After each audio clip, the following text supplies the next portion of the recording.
You said you felt sick before this. You sat outside to charge your crystals up. You just did a podcast with me. Now you're even more charged up. I And we am. did it over the internet. So guess what? We actually just did Montagnier's experiment, didn't we? El Salvador to New Jersey over the internet. We transferred some energy, didn't we? Mm-hmm. So guess what? When you put this out, I'll send this to Rick Rubin and we'll see what he says about that little ending. Hello, everyone. Welcome back to Undoctrinate Yourself. Today, episode number 31 is another episode with Dr. Jack Kruse. I also recorded episode number 13 and number 24 with him, so if you haven't heard those, you can go back and check them out. Uncle Jack, which he's affectionately known as, is a retired neurosurgeon just recently, a tour de force in the world of quantum biology and light biology and decentralized medicine and finance. And today's episode was, I think, the most special we've had on the podcast. There's a big history lesson to be had in this episode. So get out your notebooks, take notes, write down, names, look things up yourself. There's a whole bunch of rabbit holes to go down that he really tees up for us. And we also have some very important information about Bitcoin that's kind of smattered throughout the episode as well. So if that's something you've been interested in getting into, especially in the last 20 minutes, there's going to be some good takeaways for you to learn more about Bitcoin. And with that, I hope you enjoy the episode. I'll tell you what, I felt like crap this morning, and just being outside all day, I basically feel like a new person. It's just so magical. It's the power of DC electric current on neurons. Big time, big time. And the cortisol response to light too also will like modulate the immune system, right? Well, yeah, I mean, it's not just one system that Yeah. operates in us independently. It's like a giant amplifier that has all different effects. That affects your B cells, your T cells. I mean, the data out there that shows when we apply electric current to a wound, it heals faster. So when you actually think about an infection and you think about what B and T cells functionally are doing in the immune system, they're also responding to electric currents, or responding to the polarity of the currents. People forget the basic research that was based. I think it was even in Becker's book where he mentioned some cat in I think it was in France. The guy's name was Leduc in 1902, and he just casually mentioned it in the book when he said, "Yeah, this guy put an alternating AC current on the head of people, and he was able to induce sleep by doing that." And it's kind of like, you see something like that in a book, and when you know the neuroanatomy of sleep and the reticular activating formation, and you understand that when we're awake doing podcasts like this, our brains are net negative potential. And then when we are an anesthetic, we have a positive charge in our head. And then you begin to know a little bit of physics, and you realize that charge is one of the things that is actually that nature requires to be conserved by nature. It's one of those things like tied to the laws of thermodynamics. People always forget that about charge. That charge is like, it's kind of like, everybody knows about the first law of thermodynamics where, you can't create or destroy energy, but Yes. people can't do the same thing with charge. And when you realize that there's a big difference in charge, the difference is not just negative and positive. Remember that what creates the negative potential is electrons, and the one that creates the positive potential is hydrogen, which is the hydrogen proton. And then you realize there's the molecular weight between those two things is 1,836 times different. And then you start to go, so there's a huge change in atomic mass that is going on between wakefulness and sleep. And the same thing is actually happening when we're sick. Like there's a change in polarity of our immune system. And what you just experienced was, hey, I went outside and I changed the net negative charge in my body. I was able to knock down the logarithmic scale of the proton, and I magically started feeling better. And what did you effectively do? You made all the B and T cells in your body and all the things that connected, like the water networks, the tens Gertie fibers, everything in the cell, much more atomically less weighted. And what do we know from thermodynamics? You take atomic mass away, what does equals mc squared tell us? It's more energy in the system, therefore you feel better. It's everything is understandable when you apply the most basic science to it. The problem is the way we learn biology, we think it's a fundamental science when it's really not. Actually, physics is the foundational science that underpins both biology and biophysics.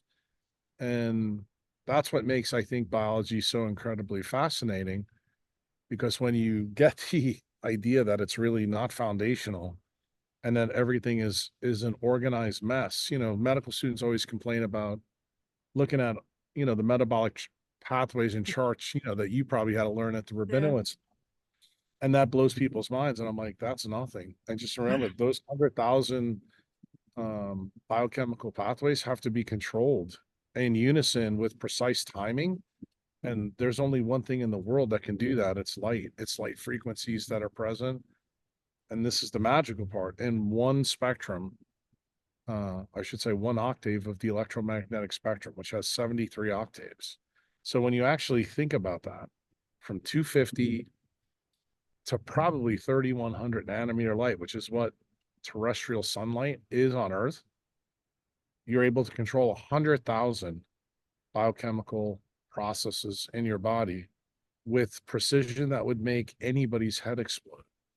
And, when people come and tell me, yeah, well, wellness and health is not a function of timing, I chuckle at the stupidity of these people, because it's crazy. And when you tell somebody, it can be as simple as what you just said. Hey, go outside when you feel like shit and look what happens. No, nobody is gonna sit down and discuss with their doctor, all the things that we're talking about right here, right now. I guarantee there'll be some doctors that listen to this and go, shit, I didn't even realize this. Well, but that's the problem. That's the problem with centralized science. Nobody's asking the right questions. So there's a lot of half truths out there that people, think is, conspiracy theory bullshit. And that's the reason why I have a disdain, for people who refuse to come to that level. When people, say, I've seen it happen on your own Instagram page. Hey, can you dumb this down? You make the Cruz more understandable. I'm like, why don't people ever come to the idea that they should elevate their game? Why should I always dumb everything down? Because, if you're, cultivating for the lowest common denominator, how are you ever going to explain fundamentally how life really works? I mean, you want to change a paradigm, it's time to get on it. And the application is the easiest part. You just said it. I felt like shit. I went outside and magic, boom. How hard was that? Even a Wouldn't be more retard simple. out, right? But the retards out there that want me to dumb it down further, they're never going to get to the level of complexity. Then they're going to bitch and moan about their doctors, who give them supplements or drugs or this and that, and say, why doesn't my doctor know this? Well, because like you, they had it dumbed down in medical school. Right? That's what the people on Instagram seem to want. They want to be dumbed down, but they don't want their doctors dumbed down, which to me is the ultimate irony in the whole system. I don't think patients realize they're their own worst enemies.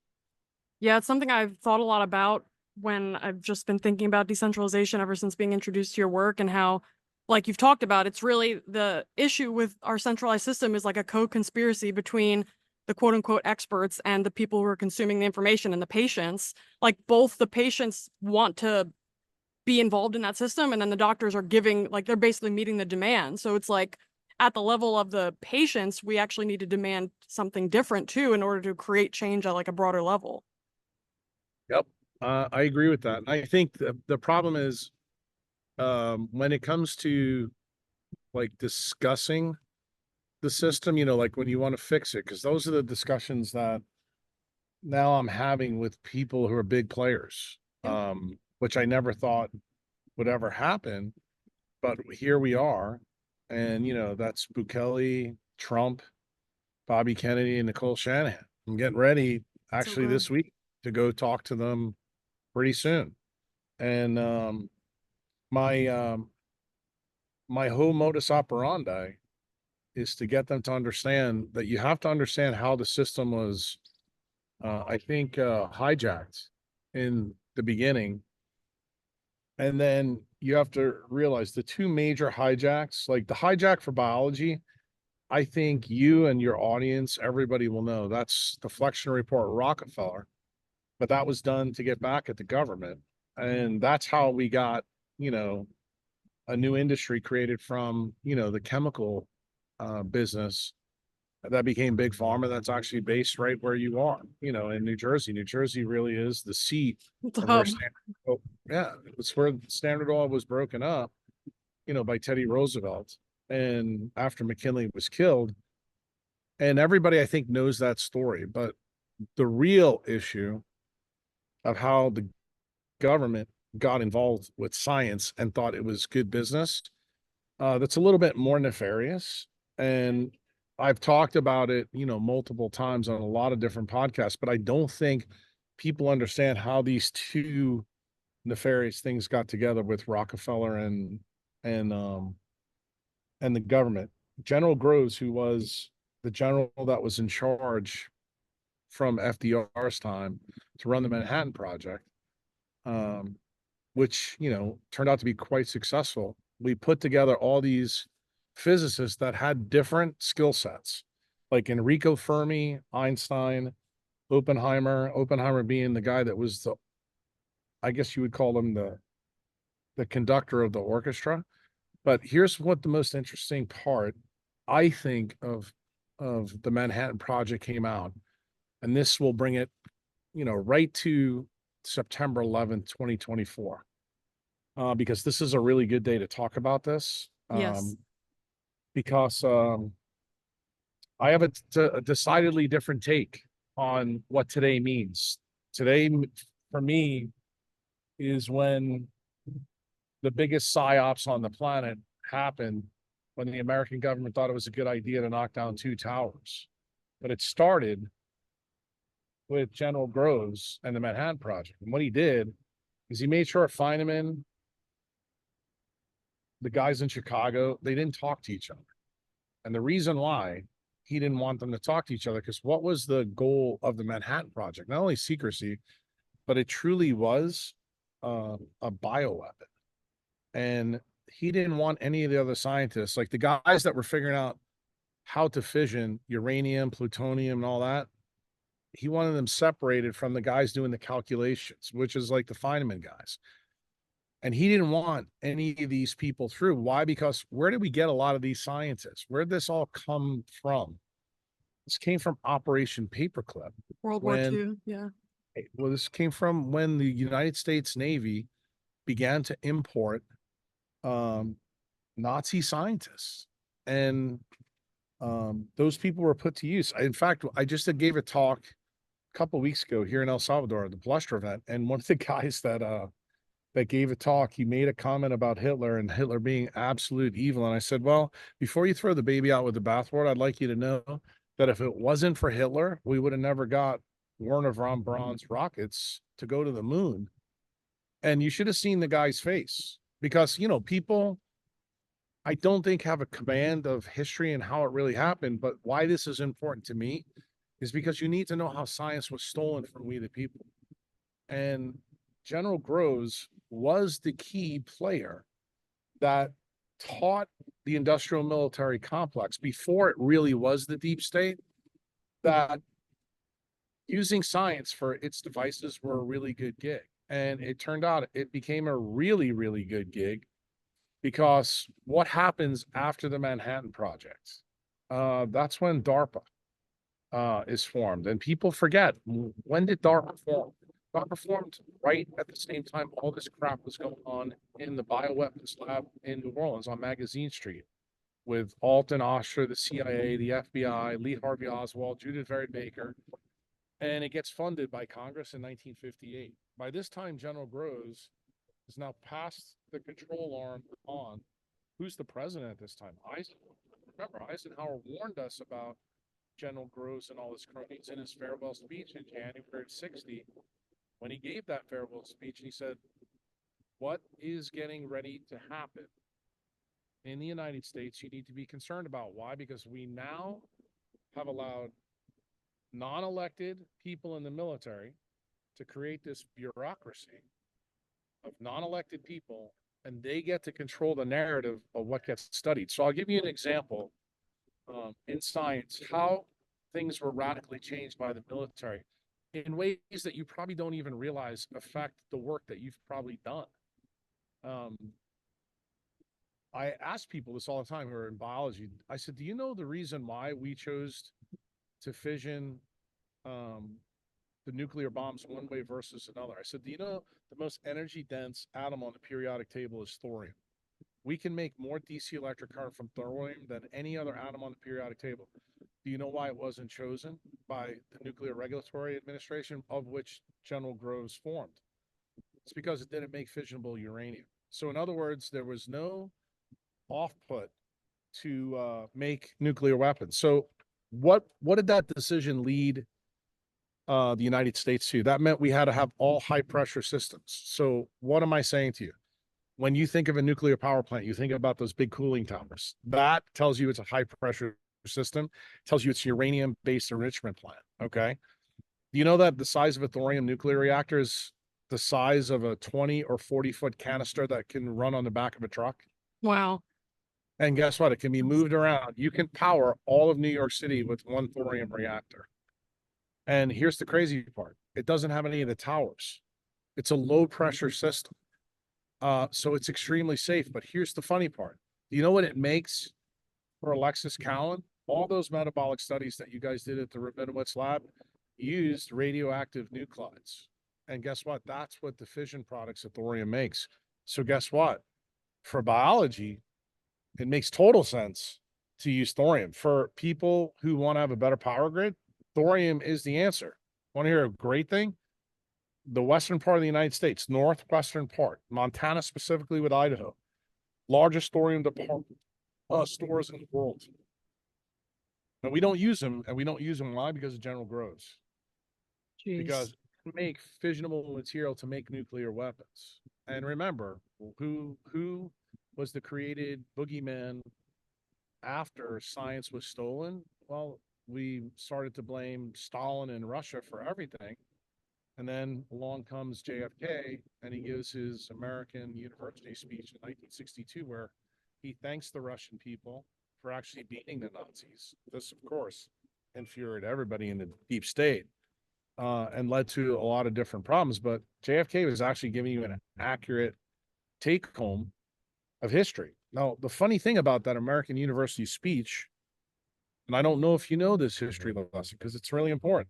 That's when we have something called Operation Northwoods.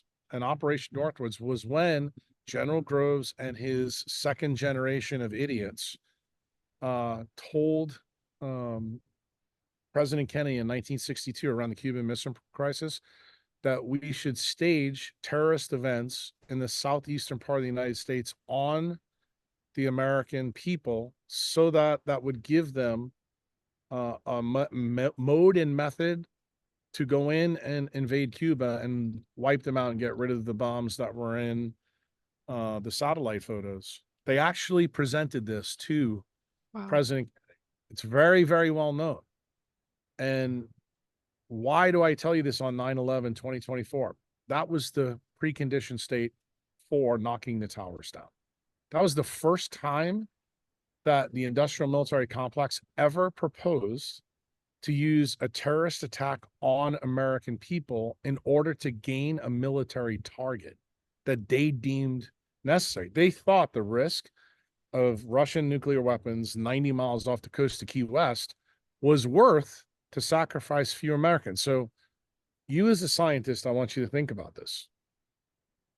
Where else on the biology side did this come in? Well, you may not know. Well, you may not know about this part of the story. There's a guy who was a physician named Kurt. Oh God, don't let me blank on his name. Plotkin. Okay. Plotkin gets incorporated into the SS with the Nazis. He gets put in Dachau and Auschwitz, and he starts to use mescaline, which is Mexican peyote, on the Jews that are in the concentration camps for one specific purpose, for mind control, so that they become more docile. From all these studies over there, that's where we find about fluoride as a neurotoxin. It's where we find about the use of tin in transition metals. You'll remember this, I'm sure. It's also where we got the idea. The best atlas that's ever created for anatomy is Pernkopf's, Human Anatomy, which is anatomy of all the Jews that were dissected over there. So, like, these ideas are there, and guess who gets all this information? The industrial military complex of General Groves. And much like I said to you about Werner von Braun, they had huge problems with what the Nazis were doing, but they actually realized that a lot of things the Nazis were doing were very interesting to General Groves. He said, these people are trying to develop a mind control program that's over there. So guess what Kurt Plotkin, what happened to him? After the Russians defeated the Germans, the U.S. Navy, through Operation Paperclip, brought over Kurt Plotkin. And guess what he did? He did the first studies on MK Ultra. MK Ultra started in the United States in 1953. Was that the LSD studies? Yeah. Well, he started first with mescaline, and he basically told the U.S. military, mescaline doesn't work well. Let's go to LSD. Now, if you listen to my RFK Jr. podcast with Rick, Bobby's the one. He goes, Jack, you must know, Sidney Adelson and what's his name? I'm blanking on it. Goldfarb. I'm still screwing the name up. I can't remember it. But anyway, I said to Bobby, yeah, I know who you're talking about. He was the guy that basically was involved with Plotkin and some of the other Operation Paperclip scientists that came over. And that is where that guy, who was a true psychopath, got the idea to drop aerosolized LSD on St. Louis in the mid-50s. And this study was done early on in the MK Ultra, program. And then it morphed into other things where basically we go all the way through wires, we go all the way through electricity, through the things that we started this podcast with about why you feel better. And the U.S. military started to realize that when you turned a DC electric current into light, and then you could weaponize the light, and then you could weaponize it further. So what was the iteration that happened between 53 and 2024? What is MK Ultra become? You have any idea, Alexis? Any idea at all? It's something that's going to shock you, because guess what? It's in your neck of the woods. Like, you know it, and I'll tell you, it was celebrated by Barry Obama in 2013. So I just want to see if you know the new name. Oh, the name of the program? I don't know if I know it. I know you do. I? Brain Initiative. Okay. Program that started when Barry was the president in the United States, and it was, lauded as great things that we were going to find everything out we could about the human brain. We're going to map it all out. But what they didn't tell you is the propaganda kept the lid on the link between the captured executive branch and the industrial military complex began, with General Groves, FDR, and Truman. And basically what happened is in 2013, we put $500 million into the program. And it becomes very obvious very quickly when you follow some of the work of the guys that were in control of it. You'll be shocked to know that some of your people in Princeton, people at Stanford, people at Harvard, people at Johns Hopkins, like all the people in academics that are linked to the original DARPA program. Because remember, where the internet started from, that was ARPA. ARPA became DARPA, and it was a net that linked all these college universities together. Where'd that idea come from? General Groves with all the people that Oppenheimer put together. See, Oppenheimer's stuff in the desert was actually the first cerebral internet in physics. So what did they basically do? Then they rebuilt it. Here's the most interesting part of this to see the fractal develop. Eisenhower came back, and one of the good things he also took away um, from Hitler, he's like, when we went to Europe to liberate France and everybody else, we couldn't believe how easy it was to get around Europe. They saw this interstate highway system. He says, you know, we need one of these in the United States. So he comes back and builds it when he's the president in the 50s. So the same internet highway system that was good for cars and trucks in our country and also for the Nazis, turns out we do the same thing with ARPA. ARPA becomes a digital interstate highway system. And what was the idea that DARPA did? Now we can link scientists who have expertise in different areas where we want to develop bioweapons. When I say bioweapons, I'm talking about all different kinds. So MK Ultra, most people know, was put out of business. And the interesting thing is when you see like some of the things I put on Twitter today, because it is 9/11, I wanted people to know, I want you to realize this started with the Church Commission in 75 through 77. And then when it gets further, when we really have to look in to MK Ultra is back August of 87. You know who sits on that committee? Joe Biden. You know, when Biden came into Congress in 73, he actually was part of the Church Commission too.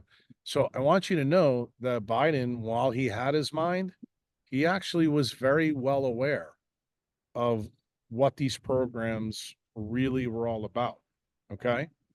So what did the Brain Initiative do in 2013? Because I want you to think about, you know, who's the president then and how it goes. You remember in 2001 when the towers were knocked down, that they hurriedly pushed through the Patriot Act. Yes. The Patriot Act got approved in 45 days. There was only one member of Congress that was against it. That was Barbara Lee. She took a huge hit for it. Very left-wing liberal Democrat, but she was the only one in Congress that actually stood up for we the people. Everybody else pushed it through. But guess where the idea for 9/11 came from? 1962 with Operation Northwoods. That was the precondition event to do something big on soil so that you could get the most unconstitutional law through Congress. So that's when the industrial military complex, or the deep state, how I like to call them, that's when they fully captured Congress. So now you've heard Bobby and Nicole talk about captured regulatory agencies. Those are the things that you and I are concerned about in science, but you need to understand how the shadow government, the MS-13 of the United States, is the industrial military complex. It is terrorism at scale. Okay. And when I tell you that we don't need to invade a country anymore, because really what MK Ultra has now morphed into, now we have other government contractors. Just so you know how DARPA operates, they have 120 different programs. All the program directors are in silos. Doesn't that sound very similar to what Alexis experienced at Princeton? That why doesn't, even Huberman got this in the podcast. He goes, it's very crazy the way we do science because it's siloed. They keep us separate. So I've heard you wax poetically the last 3 or 4 months when you're doing all these podcasts with people. And you're like, I can't believe that I never came across Jack Cruse's work and this and that. I'm going to tell you, Alexis, it's by design because it goes back to the general grows culminating with science, this cross-pollination. They want to keep people separate. So why am I taking you down this little history? Because you're a young woman, you're very smart, you get a lot of the stuff that I'm talking about light, but I want you to really understand the 80,000 foot view here, what's going on. So now the Brain Initiative is the new version of MK Ultra. Now it's got all the light and digital weapons associated with it. Patriot Act comes in, and what's one of the big problems that Rumsfeld, Cheney, and Bush didn't realize about this law, because this was made by a very right-wing neocon warmongering group of people, and they even circulated this law for 6 or 7 months before 9/11 happened. And everybody told them there's no way you're going to get this through Congress. So what did they do? They used Operation Northwoods. They came up with an idea, and unlike Kennedy, Bush signed up for it. So I want you to remember something. Bush's grandfather, Preston Brown Bush, who used to work for Brown Brother Harriman, he was one of the first people that controlled what? The OSS, which was the intelligence agency before the CIA that was based in the U.S. Navy. Guess who was the first head of the CIA after the OSS became the CIA? His dad, Wow. George, who was the president. And most people forget this lineage. So believe it or not, this whole idea of siloing scientists, old Bush, George W., they already understood why it was happening. So when Bush takes control, 9/11 happens, they get the Patriot Act through. The one mistake that they made, and it's a big mistake, the penalty for bioweapon treason, meaning utilizing it in the United States on any ground in the United States, it's a penalty by death due to treason. So they realize immediately that things have to be done differently. Like you cannot have any of the bioweapons labs in the United States. Yep. So what's the first thing that happens? I'm going to keep you on the timeline. 2013 is the Brain Initiative. So Barry starts to do things with this. Guess where most of the money is allocated? Latin America and South America, to the centers of academic excellence that are out there. And what simultaneously happens in 2014?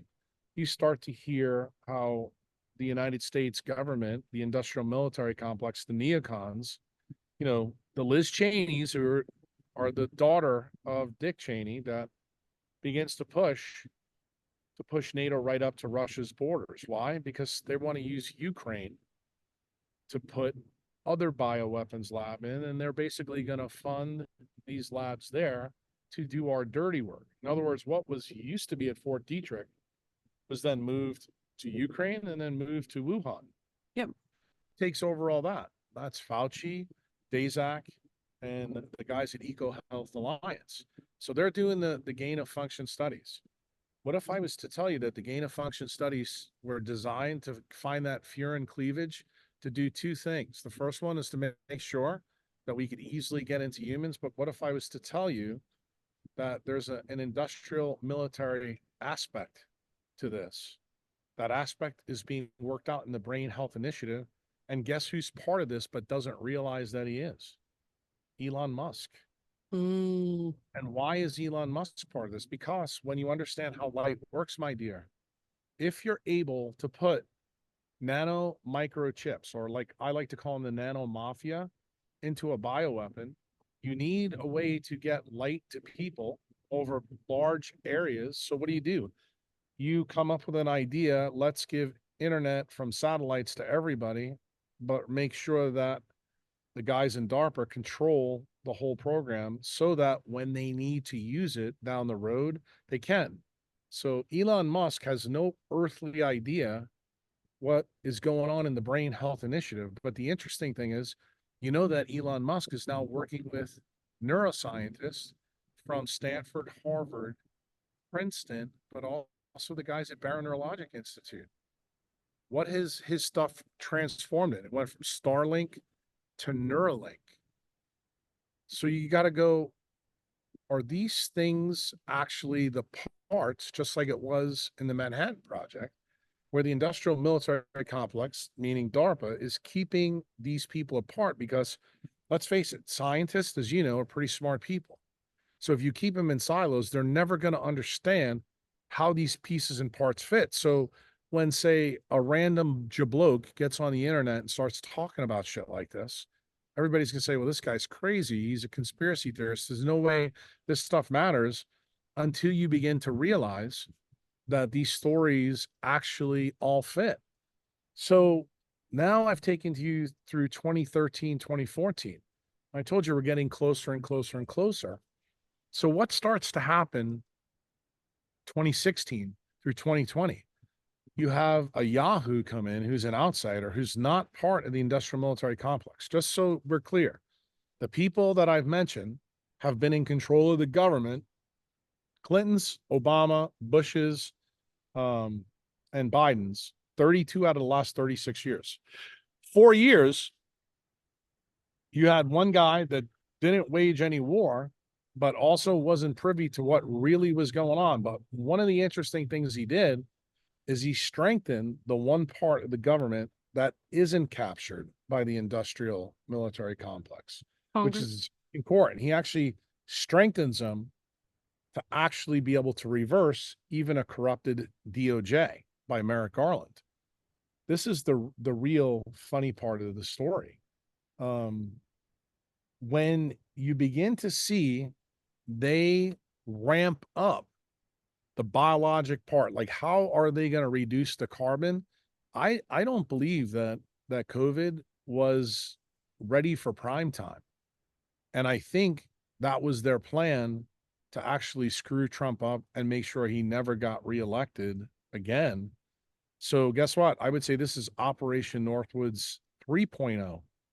And it really failed miserably on them because it began to open people's eyes that something below the surface here just wasn't correct. And one of the things, as Trump walked out the door, that he began to message and talk about, because I think many people in your audience will say, I don't understand how all this fits, but there's this crazy attorney general and politician in Guatemala that keeps telling people, we've got all these people from South America and Latin America that are being taught by the American military to come up to our borders and get in. And when they get in, there seems to be a sorting process that's happening at the border, and no one knows what's really controlling it. And the interesting thing is, we think it's a child trafficking ring, but it's really not. See, that's the story the conspiracy theorist will have you believe. What if I was to tell you, Alexis Cowan, that what was happening is all the stuff from the Brain Health Initiative has been going on for 10 years in Latin America and South America. Many of these people are brought up to our border, they're screened to find out what they impacted. What if I was to tell you that the main technology that was used was screen technology to affect these kids? The first test they did, I happen to know, was done in Peru.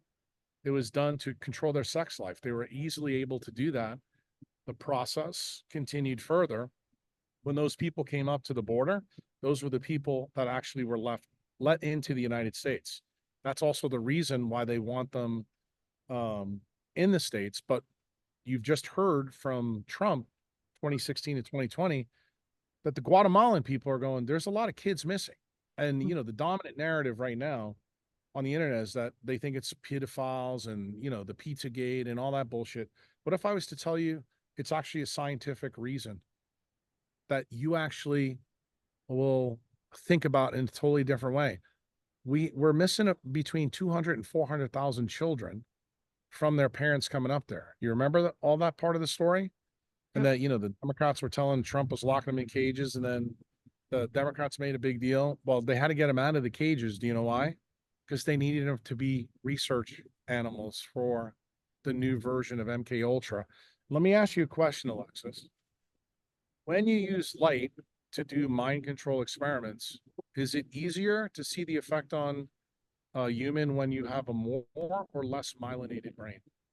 Less myelinated. They're more influenced by it. So would you then, if you're a researcher and want to see the effect of the electromagnetic spectrum on some of the new chips, nanotechnology, what I call nano mafia, the transhumanist things that are going on at DARPA that we already know about, the things that are being done in the Brain Health Initiative, the things that even Elon Musk is talking about now, you know, but obviously in a good way. Wouldn't you want to study that in the most efficient fashion if you were trying to get that? Might that be the real reason that these kids have gone missing? Because remember, you can't get people, as you know, as a researcher, you can't pay them enough money to do some of that research in the United States, could you? You would have a really big problem to power your study, wouldn't you? Absolutely. But if you were able to do it without informed consent in a Latin American country or a South American country, and the people that paid for the Brain Health Initiative, do you know where they come from? Washington University and the U.S. Navy. And you know where Washington University is? St. Louis? And where did the MK Ultra LSD drop come from? Also St. Louis?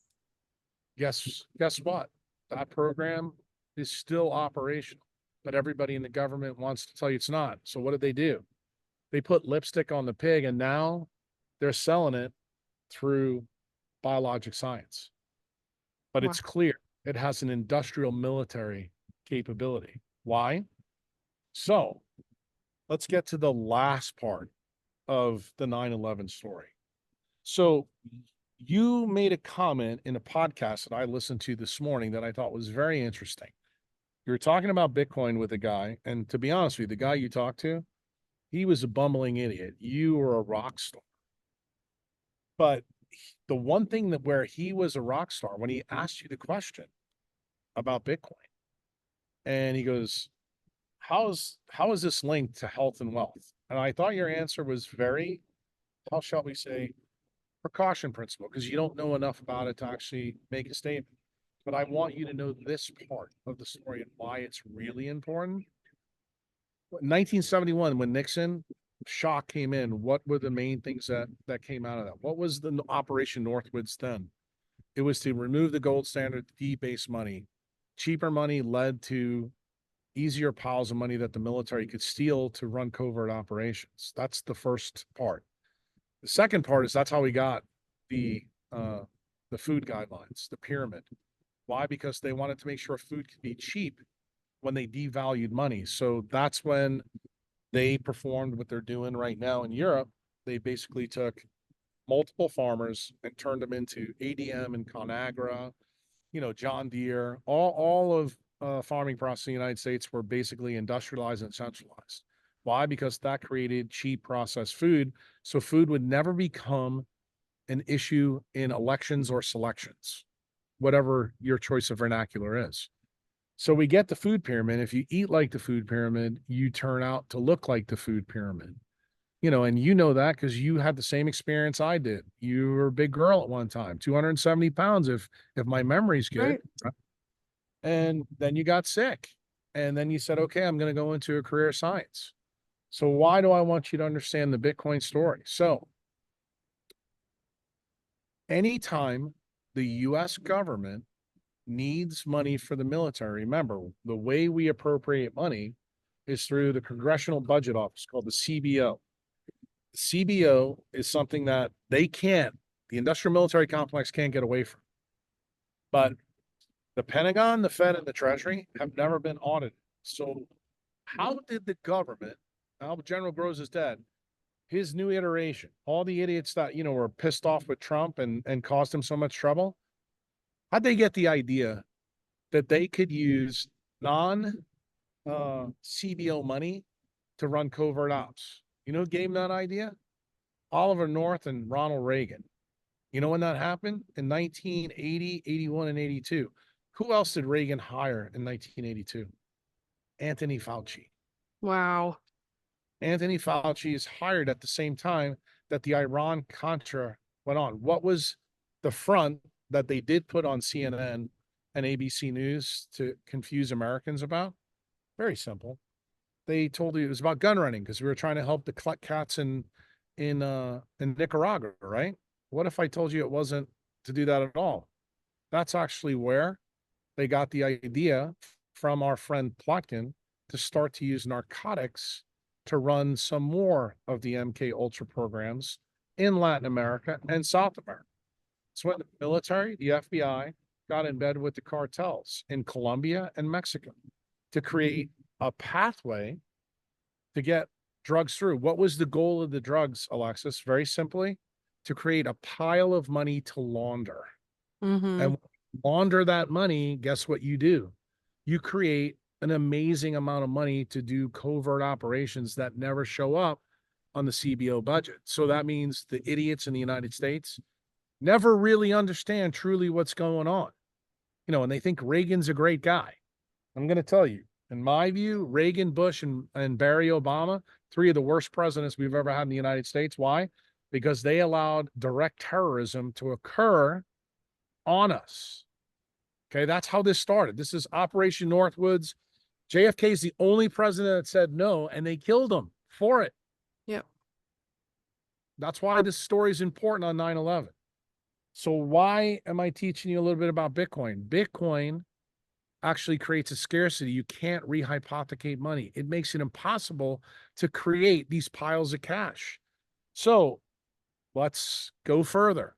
Do you know what else Ronald Reagan did in his first term that ended in 1986 was his first term? You probably don't even know. This is where IRAs and SEP IRAs came from. So guess what happens? We have the guys that are linked in the Fed and the industrial military complex to come up with an idea to get Americans to donate their own money to a retirement program. They incentivize them just like Mo Dalitz did to people in the casinos in Vegas to keep putting in because they gave them a tax break. Who is supposed to control all that money? The U.S. Treasury, the Pentagon, okay? Congress, right? Oversight. So what happens during the Obama administration, right before Trump gets in? This crazy little bastard from Michigan State University, his name is Dr. Mark Skidmore, you can look him up. He decides to take all the CBO budgets and figure out Social Security, IRAs, SEP IRAs, all our retirement programs, all the stuff that is being laundered through the labor markets, and big labor and unions. And he finds out and publishes a paper, I think it was in 2016 or 17, that there's at least $21 trillion that's unaccounted for. Now, if you go and do the math through inflation, because it drives assets up, the pile of money is believed to be close to $145 trillion. Let me ask you a question. You think you can run some wars? Could you run a 20-year war in Afghanistan that only cost you $2 trillion and not worry about it? Would you be so cavalier if you had $145 trillion that you might just say, fuck it, we'll leave all our tanks behind? Who gives a fuck? We're on to the next conquest. You're beginning to see how all these pieces begin to fit. So every time someone like Massey from Kentucky comes out and said, why don't we audit the Fed, the Pentagon, and the Treasury? Do you understand who fights them? The legislative and the executive branch. Why? Because if you don't play ball with the industrial military complex, you die of acute lead toxicity. See JFK, see Martin Luther King, see RFK Sr. But I'll remind you that the guy currently running for president who doesn't play ball with them because he's a fucking asshole, he got a pierced ear, didn't he? And everybody knows, whether you like him or not, it seems awfully fishy the way that whole thing went down in Butler. It seems very, very unusual that the first time CNN ever shows up to an event is that event. And you might want to know that most of the people in CNN were part of the original Church Commission. Some of those people were employed by the FBI. People don't remember that the Church Commission told us that Walter Cronkite and Dan Rather were part of the CIA. That's who has created this problem. And just realize the industrial military complex figured out how to circumvent the First Amendment. You know how they did that? They went back to the original plan that I told you about. They went back to the Rockefellers. And the Rockefellers told them, look, if you can give us an opportunity to create a pile of money and a way for us to go directly to the public, we'd like to advertise on TV and this and that.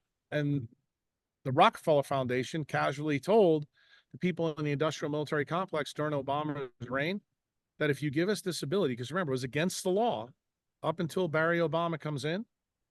Barry Obama says, I think that's a good idea because you know what? We can use money from ads to control the people in the media, and we can actually have them pay or be paid through this slush fund. Again, you're laundering money again, another way.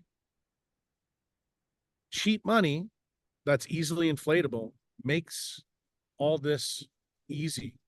Are you starting to understand why I need you to understand Bitcoin a little bit better? Because Bitcoin is a nuclear weapon for the industrial military complex. When you take the money away, in other words, you want to know why we've censored speech and science, why I've been canceled, why you'll probably be canceled if you continue on your path. It's because there's no feedback loop from the press anymore. Nobody's interested in the truth. They're all interested in the bullshit stories that Huberman, Peter Attia, and everybody does on the points of Big Pharma, because Big Pharma is now the money laundering machine for the industrial military complex that circumvented the First Amendment. Now you hear Kamala not even hiding it anymore. We're coming for Second Amendment if I get in. So what does that tell you? Then they're going to disarm you like what we just saw happened with Chavez and Maduro in Venezuela. So I want you to think about this. We just literally had an election there 3 weeks ago. Everybody saw Maduro close the polls because he didn't like the numbers coming out. And his military guys had guns, and the people that got their guns taken away in 2007, they had sticks. Who won?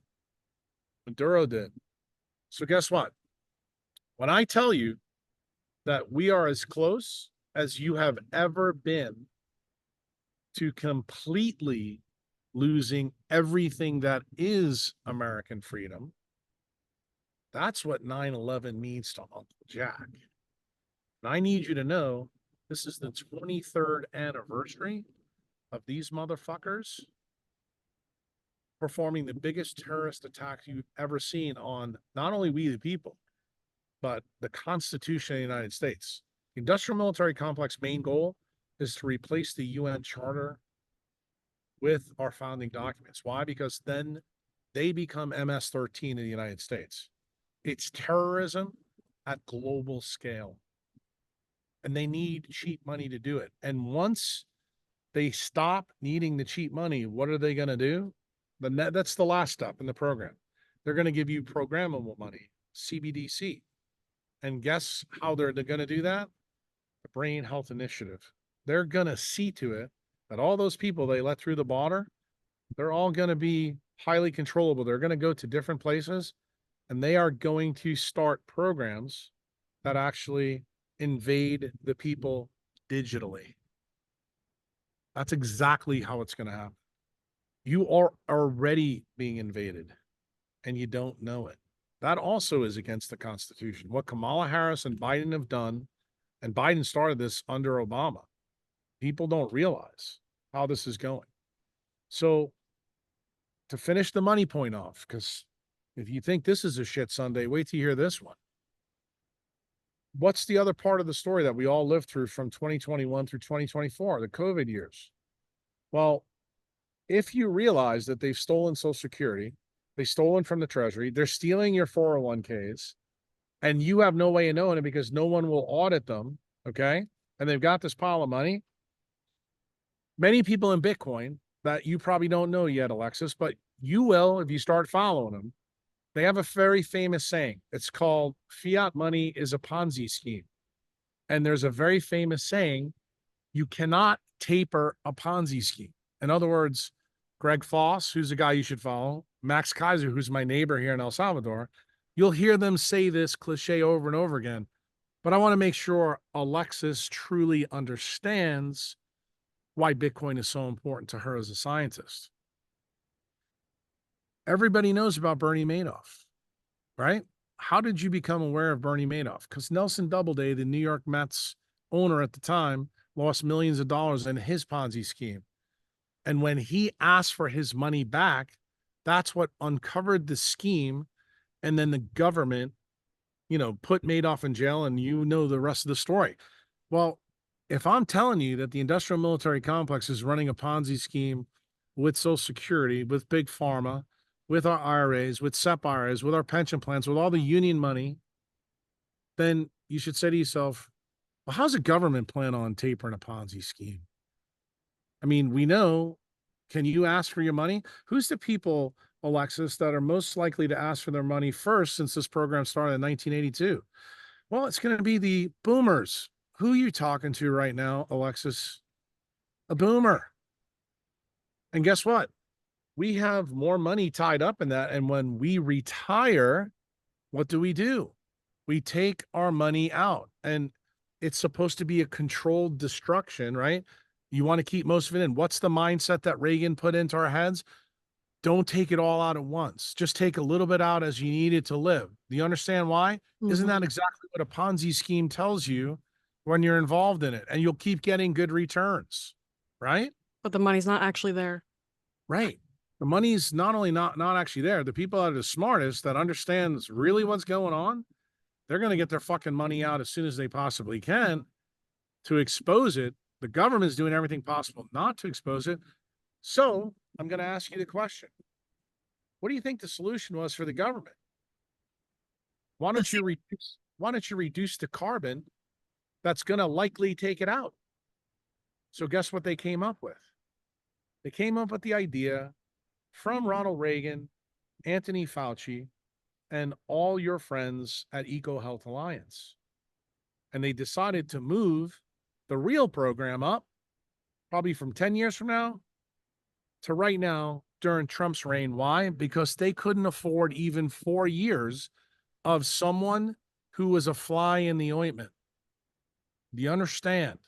So what do? They unleashed this. And let me ask you a question. Everybody who died when COVID came out, why did they die? Let's cut straight to the chase. Remember I told you about those furin cleavage planes? What did the gain of function research done in Wuhan and Ukraine effectively tell us? We can make anything jump to anything and to get into humans so we can create a human problem. Who did it kill? It killed old people, and it killed people that have chronic diseases who are what? A draw on the system. Do you want to pay those people off? No, you want to fucking get rid of them. If you understand the game that's really going on, because it is a money story. So here's the collateral effect. Collateral effect is the people that were following the science on Twitter or X or Facebook. You know, those are all the idiots that tell you you're a conspiracy theorist and don't know what you're talking about and try to cancel you and all that. You know, all the people that I fucking love. All of a sudden, the most healthiest people in the world, the people that supported Kamala and Biden, they start dropping dead. Like they're dropping dead at record rates. And it's not just dropping dead here in the United States. It's everywhere. But it turns out bad money is present everywhere in the world. So now, what is the big race? What's the current events that you do know about that maybe I'm trying to make some sense to you? Why is it that every government on earth wants immigrants to come into their country? Because guess what happens? When you import people who are not part of the Ponzi scheme, they haven't put any money in the game, they can't ask for their money back. So you reduce the carbon of the people who have the most money, and get what that does. Lets the Ponzi scheme go on for longer and longer and longer. That's the game that's really being played. So why does Alexis Cowan really need to understand Bitcoin? Because Bitcoin is the vaccine that takes cheap money away from the industrial military complex. That is actually the oil that's running the machine. And when you begin to understand how money is the source of this problem, you begin to start looking at the current events, the things that have happened in politics, the history around it. You know, why you live where you go, why Bill Gates, dermatologists, and ophthalmologists have a lot in common. They all want to block the sun. Well, how'd we start this podcast? Jack, I felt like shit. I came out in the sun. I felt better. You know, you're not a good patient for the industrial military complex or Merck or Pfizer, are you, if you get out in the sun? Because you're not going to use any of their ViroGrip, you know, drugs, right? You see how all this stuff begins to come together. And I'm going to tell you, my belief is the plan comes to fruition if Kamala and Walz get in. Why? Because they're the Manchurian candidates for the industrial military complex. And I promise you, there will be a cyber attack very soon. I promise you, there may even be still an assassination, although I think the assassination is much lower. Why? Because Trump actually did a smart thing. He put a guy more unpalatable to the industrial military complex as his vice president, Yeah. which is good. And now the industrial military complex has a bigger problem. You now have Bobby and Nicole basically gonna fucking take their whole card game away if they get in. And I'm still worried about those two getting taken out. And I'm really worried about Nicole. Why? Because she took 2 jabs. She's been very public about it.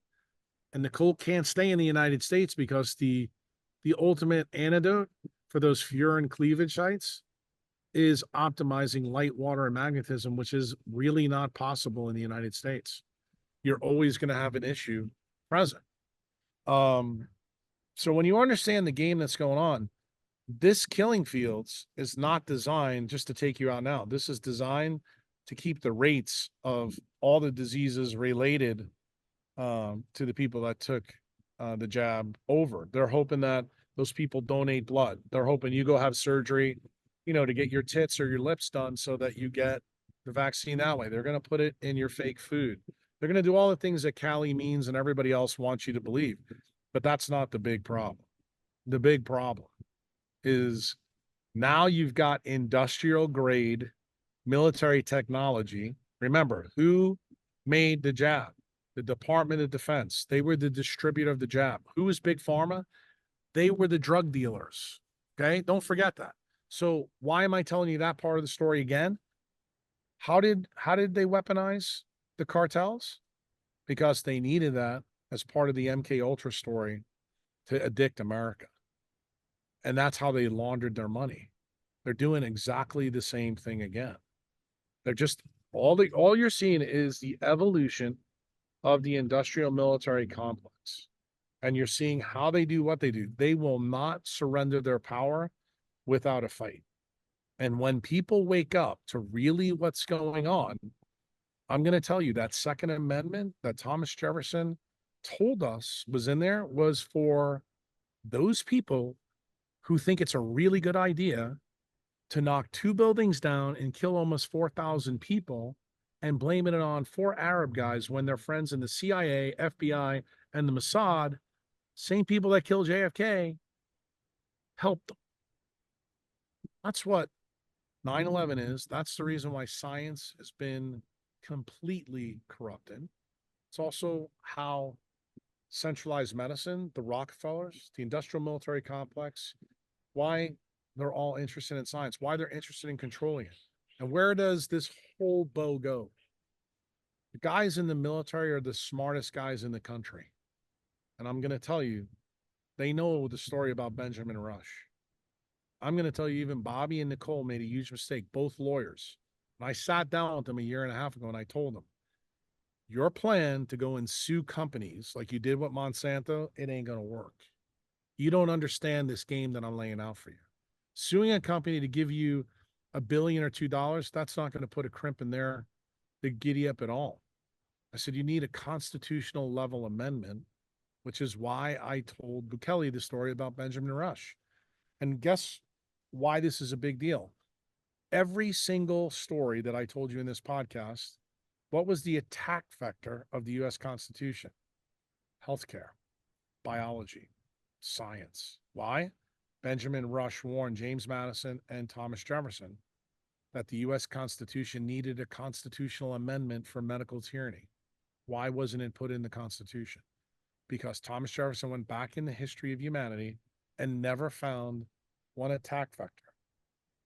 For your Bitcoin education, when we talk about attack vectors in Bitcoin, they're called 51% attacks. You need to learn about those because what I just laid out for you is the 51% attack of science and medicine from the industrial military complex. They used the huge pathway in the Constitution that wasn't there, the constitutional protection that wasn't present. They used Benjamin Rush to destroy 250 years of a constitutional republic. And that allowed them to create what Anne Ryan talked about in Atlas Shrugged. 55% of the population only cares about going to Starbucks, shooting dope, smoking cigarettes and eating processed food. Why? Those are the perfect people to control. And that's why you hear the people in the uniparty, those are the DNC and the rhinos, they always use the word democracy and never talk constitutional republic. You know why? They don't want the idiots to know that there's a difference between the two. And Thomas Jefferson told us in the Federalist Papers that the worst form of government is a democracy. Why? Because it leads to a mob rules situation. That's exactly what they want. They want Portland to burn down. They want to keep the narrative of Charlottesville going. They want to keep you in chaos. Why? Because when you're a dumbass and none of your five senses have melanin sheets between them, you will never be able to perceive the truth that's right in front of your face. That's exactly what MK Ultra really was about. That's what the Nazis were doing at Dachau, or Dachau and Auschwitz. And it turns out that our U.S. military took it to the next level. They actually studied what the Nazis were doing, and they perfected it. Yeah, I can really see how the pieces are starting to fit together. And I earlier was reflecting on how from like a young age we're really just targeted, especially like the millennial generation, like with this propaganda about like you need to go to college, predatory student loans, like you take out $200,000 worth of loans, you can pay it back later.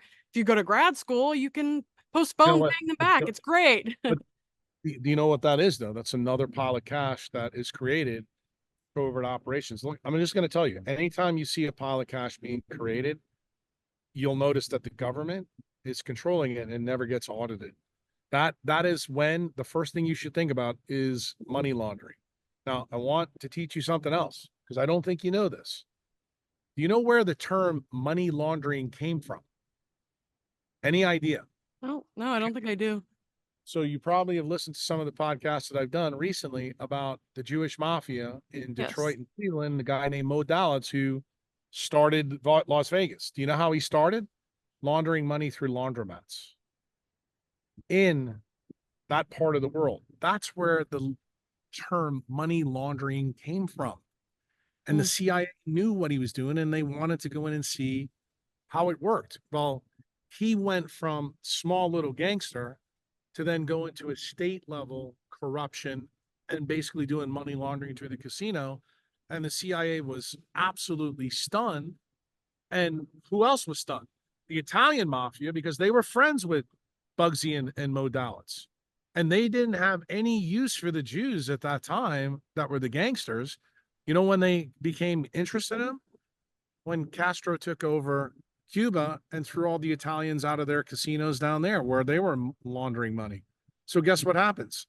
The Italian families that were involved in the JFK assassination get back in bed with Mo Dalitz, and then Mo Dalitz tells them what he's doing. I'm blocking the windows out. I'm bringing more one-armed bandits in than I am having tables. I don't want to have poker games. I want one-armed bandits everywhere. Even if they're not using them, I want them around them. And the Italian mafia was going, and they looked at his profits and they're like, dude, you're more profitable than we are. So guess what? The CIA comes in and what do they find? They find that you can do this through light. That's actually the distillation of MK Ultra.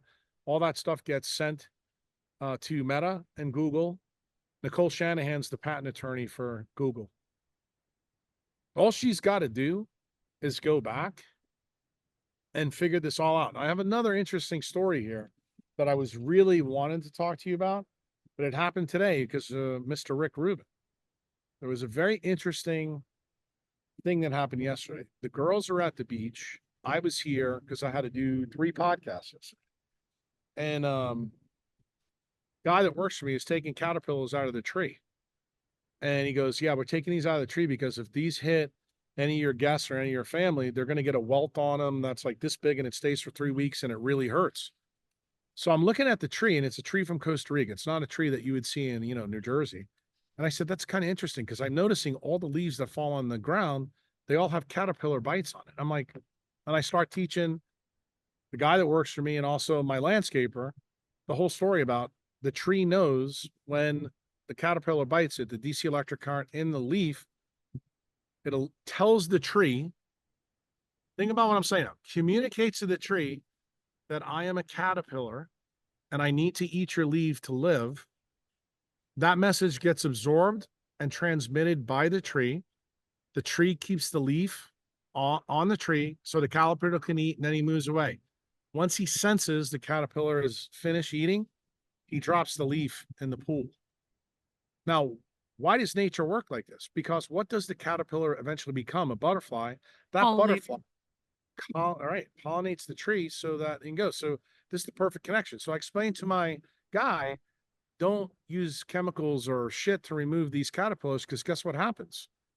Those caterpillars are are performing a big service for us. And he looked at me like I was crazy. So I'm not talking to Rick Rubin about any of this in a long time, but I think you'll remember this more than anybody else. You remember when I told you in the story about Luc Montagnier and that crazy study where they were able to send electromagnetic signals through water, through the internet, and everybody thought it was crazy in 2009? Rick sends me a video today of a guy named Marcel Vogle, who is an electrical engineer and physicist who worked for 27 years for IBM. I found out about 2 hours ago that Vogle was involved, not realizing he was involved, in the MK Ultra program. So Rick sends me this, and I actually talked to him today and told him I was coming on with you. Turns out he's an expert in optical photonics. You know what he built in the 60s and 70s at IBM? LCD screen arrays. What? And that was the thing that he used, or Obama used, because the other part of the story I didn't tell you is Obama changed us from analog to digital in 2008. He also, at the same time, banned incandescence. This was the story of how you would control through light. But the most interesting part of the story is this guy Vogle, when he left IBM, he got involved with plants. He actually never was introduced to Becker's work at all. And he started to use quartz. And if you remember back to the podcast with Huberman, I told him you got to know about Gurwich's original onion root experiment. Quartz allows the UV light to pass through. Right. And this guy started to see that he could actually make plants get better, like plants that were dying, if he was able to use quartz. And this was the interesting thing that he realized through his LCD screen technology. If he was able to shape the crystal in a certain way, that it became more efficient in delivering the message to the plant. And he had no idea really what he was doing, but this was the most amazing thing that the guy did. Through his, I would say, empiricism, he figured out that hexagonal and structures of the quartz was really big. And he started to use those, and he was able to heal plants and actually begin to heal different animals and things. What else? He did the most amazing experiment. He took water in a glass tube and put one of his crystals in it. The water itself, he pre-experiment, because I want to make sure you as a scientist get this, because I think you're going to be very interested. Before the experiment's done, he uses a UV spectrometer to check the water. There is no signal of UV light in the water. He drops the crystal in, lets the water run through it. Then he checks the water through the UV spectrometer and finds that it has UV biophotons in the water. What? So in other words, it was transferred from the crystal into the water. And when I saw it, I said, I don't think Rick realizes what he just sent to me. This was done in the 80s. This was proof that Montagnier was really right, and nobody knows it. And I sat there and I text Rick, because he's in Europe right now. I said, bro, when you get a chance, you got to call me. So he calls me today, like literally. This is actually when Chantel called you and said, you probably need to talk to Jack, because he is fucking fired up about this thing that happened with Rick today. And when I told him the story, I said, you realize that video you sent me is actual experimental proof of what Montagnier really found. The difference is the crystal that Montagnier used was DNA. And we already know that DNA harbors all parts of the electromagnetic spectrum, but it really emits UV biophotons. So we now understand how DNA actually communicates through water and changes the hydrogen bonding network in water to communicate to the rest of the system. So it got me thinking later in the day, that Hameroff and Penrose are talking about, consciousness as a function of microtubules and their ideas. I actually think that this guy actually proved it at a much more fundamental level. I think consciousness actually is the communication between crystalline devices and water in us. And I think all a microtubule is another version of this crystal that actually is able to be harnessed to make coherent energy, meaning light in us, that allows us to gain wakefulness. And I thought it was a very, very, very interesting study. I didn't realize that this guy even existed. And when I found out that he worked with IBM and I started doing some homework, I was like, son of a bitch, this guy worked tied to this MK Ultra story, but he never knew what he was doing. He's the guy that actually weaponized LCD TVs for the government. And he never knew what he was doing. He actually left IBM because these things that he found in his lab blew his mind. He couldn't fathom it. And the sad part is the guy died at 73 years old. He lived in San Jose, California, close to, guess to what? DARPA and all the industrial military complex guys. And I'm almost positive through the IBM supercomputer that this information wound up going back to those guys, and they realized what this guy really found. And that's when they started to weaponize, screen technology and use it in a different way. Because fundamentally, if you understand this guy's work, if you create missense in information transfer, you basically create a disease state. It goes back to the original question that you asked me about positive and negative, positivity being the state of sickness, net negativity bringing, redox power and bringing wellness. If you could somehow control different parts of the body to flip their polarity, which clearly is what's happening through light, then everything that this guy did in this video and everything that Becker wrote, probably in page 80 to 94 of the Body Electric, begins to make a total, it's almost a total new wormhole that opens up, and you begin to go, Jesus Christ. I mean, the power and what's here. I mean, I'll give you one of the ideas that I've already come up with that I'm going to present to probably Bukele. The first thing I thought of, I said, have you ever seen when they make these concrete ditches that go around a dam for fish, so they can go up? They put these little circular concrete things so the fish can go all the way up, get to the other side of the dam. I thought to myself, what if we made something like that, just put a crystal in it, and we know that the crystal could be powered up by UV light, and we basically UV irradiate the water. That means that all the places here in El Salvador that have water to come down from the top of the mountains, we could put those in as the water comes down, and we could completely create a natural water filter system so that you would have drinkable water, that you wouldn't have to worry about communicable diseases, when all their shit runs out into the Pacific Ocean. Like stuff like that, you start to think, Jesus Christ. And then I thought about, for farmers, think about the effect of farmers. If we could power their water up with more UV biophotons, do you know what that means for photosynthetic power? That means that we could create higher yields. It means we might not have to take the whole Midwest of the United States and turn it into a farm. Small country like El Salvador, you may only need to have 1% of the land to make yourself completely food sustainable. I mean, the power that's in this idea is stunning. You're making me think actually in biodynamic farming, I'm pretty sure they grind up quartz crystals and they put it in the soil. Right, they do. But the thing is, from what this guy figured out, when you take, because you know what a quartz crystal looks like in its raw form, it's very irregular. It's got a lot of imperfections in it, and that affects its ability to be quantum coherent. Actually, Gurwitch even found that. He had to have a really nice piece of quartz to get the signal through. So what this guy Vogle did is he took raw quartz and he figured out from his time as a laser physicist how he can make the light that comes into the crystal and communicates out to make it more quantum coherent. It turns out it's a trapezoidal crystal that has a tetrahedron structure.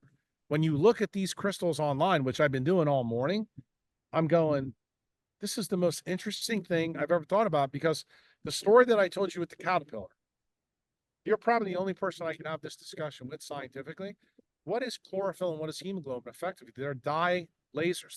They're actually crystals. They're liquid crystalline structures in us that basically take light and communicate that information to water. That's effectively what's happening. You even said it in the podcast that I just listened that you did this morning with that guy from Jersey. That you're like, look, this is animal photosynthesis. That's what melanin does. Chlorophyll does something different. It makes 2 electrons, where melanin can make a lot more. That's the reason why it's a much more efficient system. So it got me to thinking, the reason life doesn't use quartz is why? What is quartz? It's silicon dioxide. You look at the periodic table, silicon sits right underneath carbon. But it makes sense that all this stuff is going on in quartz because they're almost identical to carbon, but carbon's way more efficient at doing this. That's why we're made out of carbon and we're not made out of silicon. And when you begin to realize that the whole story of UV light is even in quartz crystals, it's even there, and we still don't see it. We still keep listening to Gates, dermatologists, and ophthalmologists that UV light's bad. But now here we have a method. And this was the most amazing part of this documentary. I'll share it with you when we get finished here. This guy did something even more amazing. He did all the stuff with plants, but the plant that he went to next, and I can't believe I didn't know about this till today. He goes to California, to the wine country, Sycamore Cellars. He asked the vineyard for the worst wine they've ever created. And he gets it. He tastes it and is like, yeah, it tastes like ass. He uses one of his crystals, vortexes the wine with the crystal. Immediately, the wine tastes phenomenal. Here's the crazy part. He keeps running the experiment, for over a year. The wine had durability in its taste all the way through. And I had somebody sitting with me that's one of my members. She's actually listening to me talk to you right now. Hi. Because she's a big believer in vortexing wine. I'm like, Frida, that's a half truth. The problem is this guy's technique is to make something durable. It has to be programmed by light. That's what he's saying.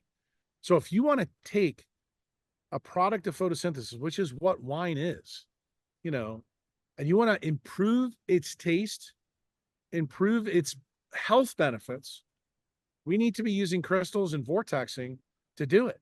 It's the same story that I told you about how we create clean water.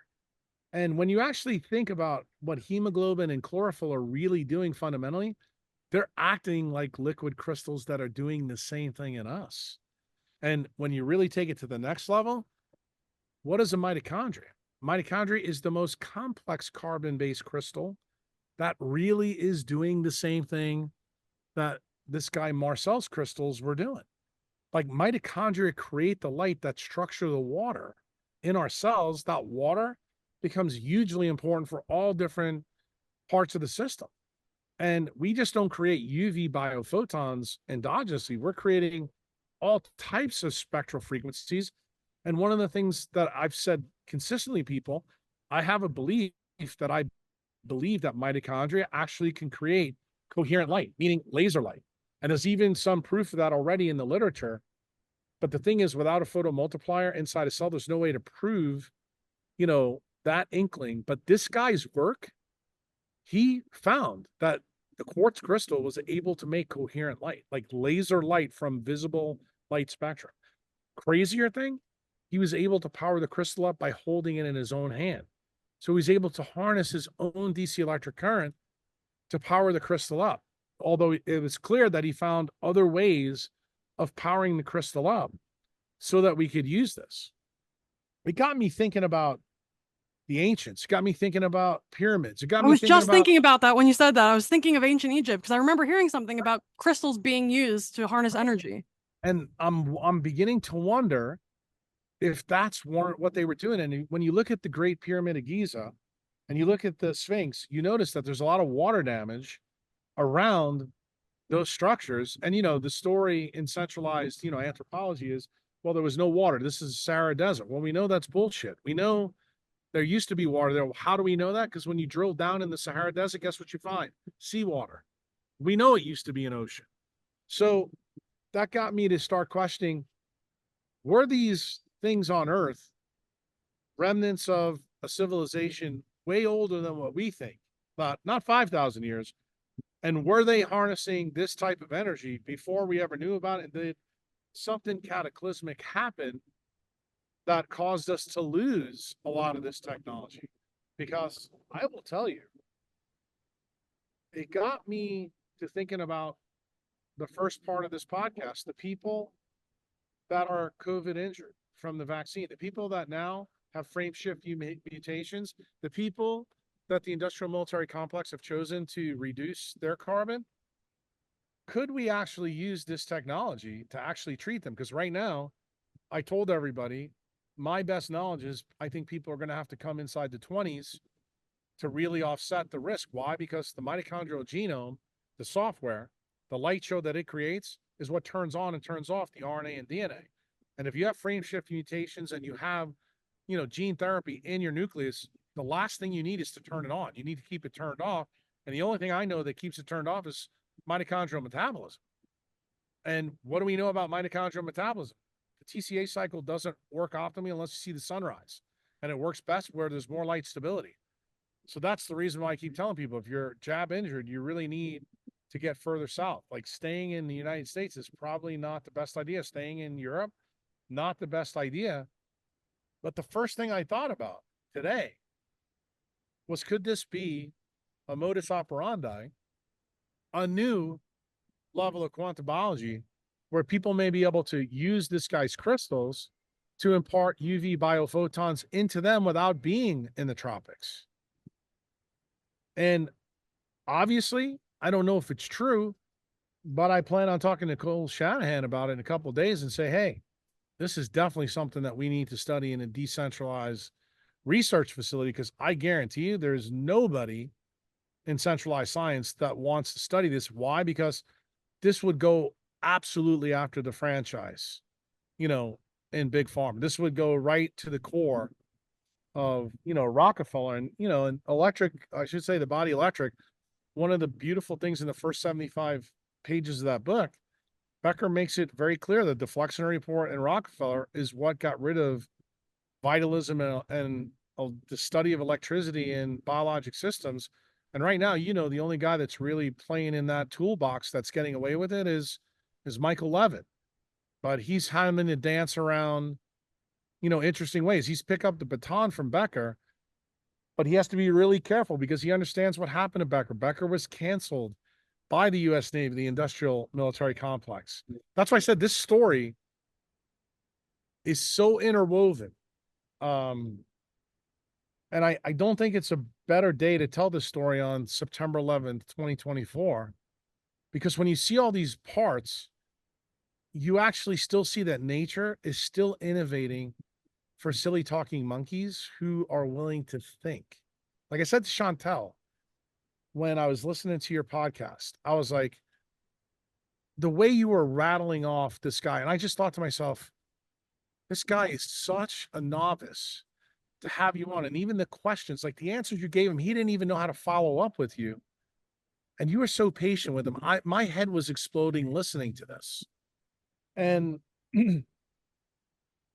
Chantel said, you just need to get on and talk to Alexis today. You need to tell her about what happened with Rick. You need to tell her about 9/11. You need to, I just let her read some of the stuff that I'm getting ready to drop about the Brain Health Initiative. Like the stuff that I told you. I want everybody in America to know before November 5th what really is going on. You are being ruled by people far worse than King George in 1774. These are the most evil people in the world. They make Hitler look like a street gangster. And I'm not kidding you that when I say that. These people have taken Hitler's worst ideas and now they put them at global scale. And they're using them not only against our enemies, they're using them against us. And what today represents is the last time they used it on our soil.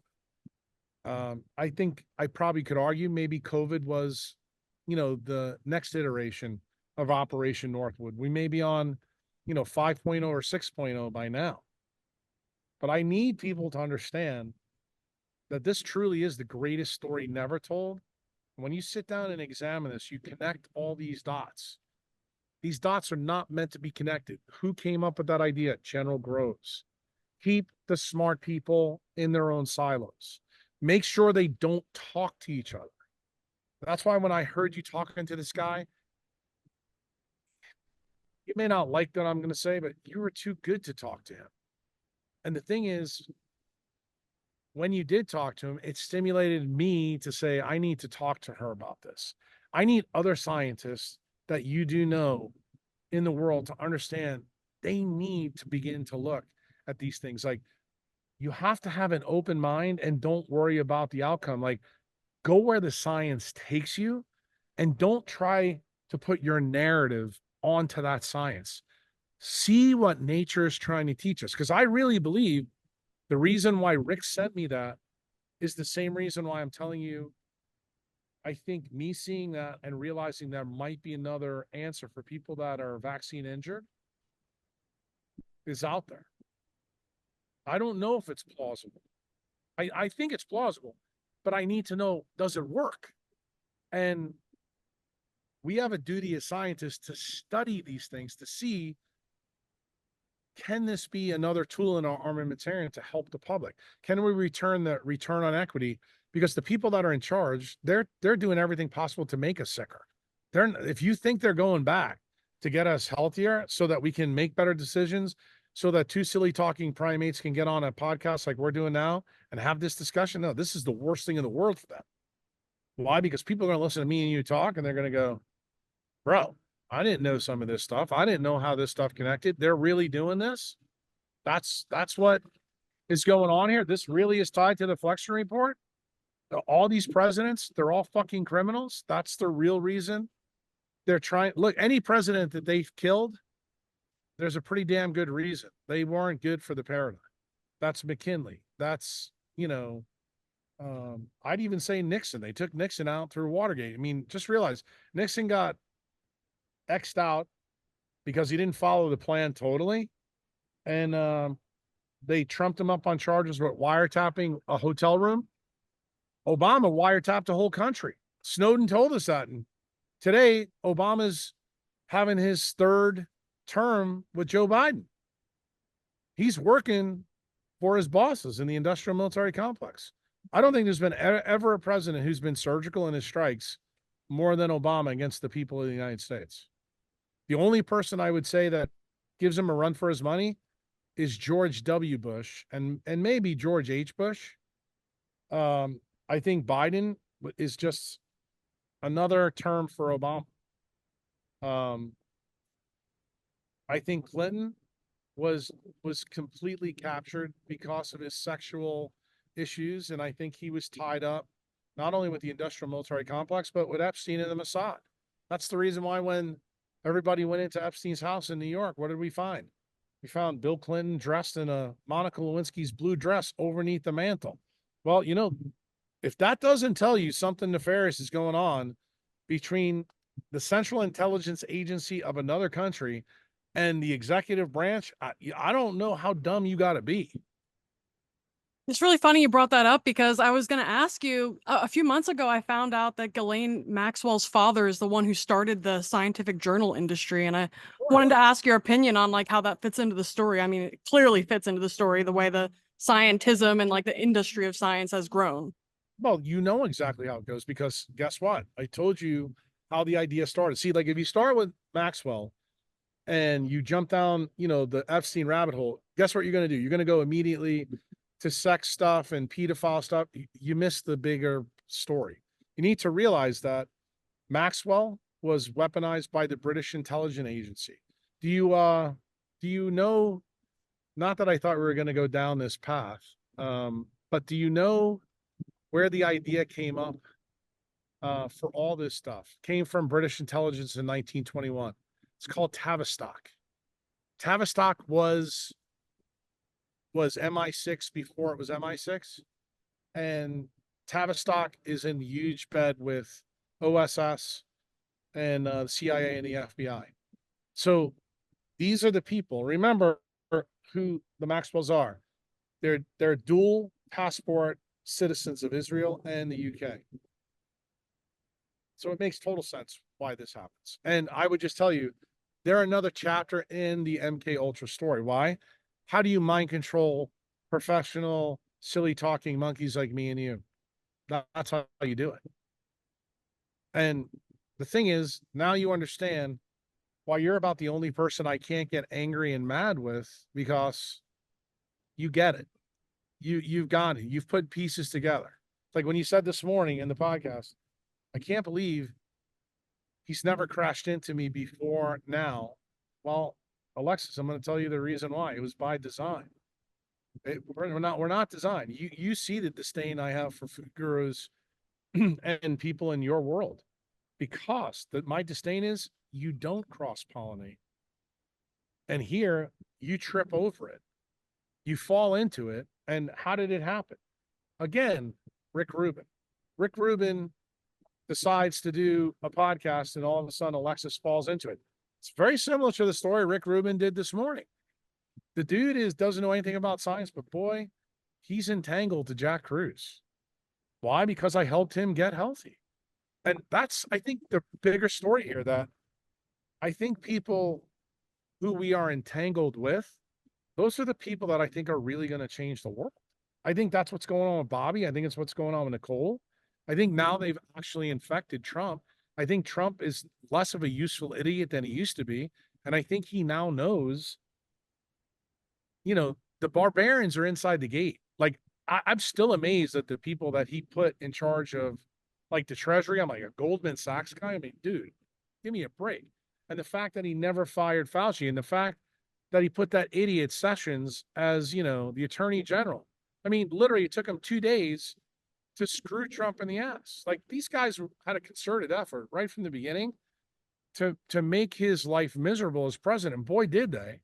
But Trump never, he didn't do what Bukele tried to warn CPAC on February 22nd of 2024. Say, the next president needs to be a really good diagnostician to figure out what's really going on so you can fix the problem. And, I made the analogy for you, and hopefully you understand it, because I am in El Salvador. My friend Jeremy, who I told you before, he got involved in a podcast that I did here recently, and he said something amazing at the end of the podcast. And I'll tell you the podcast it was about, because I think you might have listened to it. It was a guy who's a fireman that was really appalled when I said that the government was involved in killing all of his friends. And he put out this, huge narrative before the podcast. If you're offended and this and that, like, he's censoring the audience. You remember that? I remember it. I was like appalled. Right. And I was too. He did change it, but he changed it because Chantel ripped him a new asshole. Good. And she said, no one's ever going to listen to this, but I just did something even better. I just did the same type of podcast with the two cats from Australia, because I said, I'm not entangled with that firefighter, is what I'm telling you.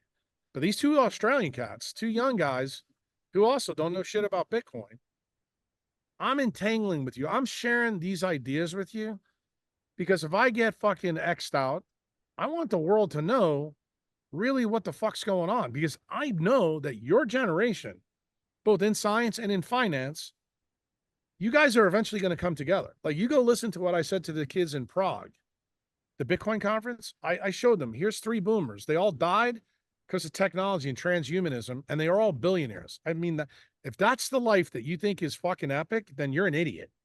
The most important asset we have is time. And the way we get time is we need to be quantum entangled with people that understand how longevity is built. Light and dark cycles. That's the key. Melanin and water.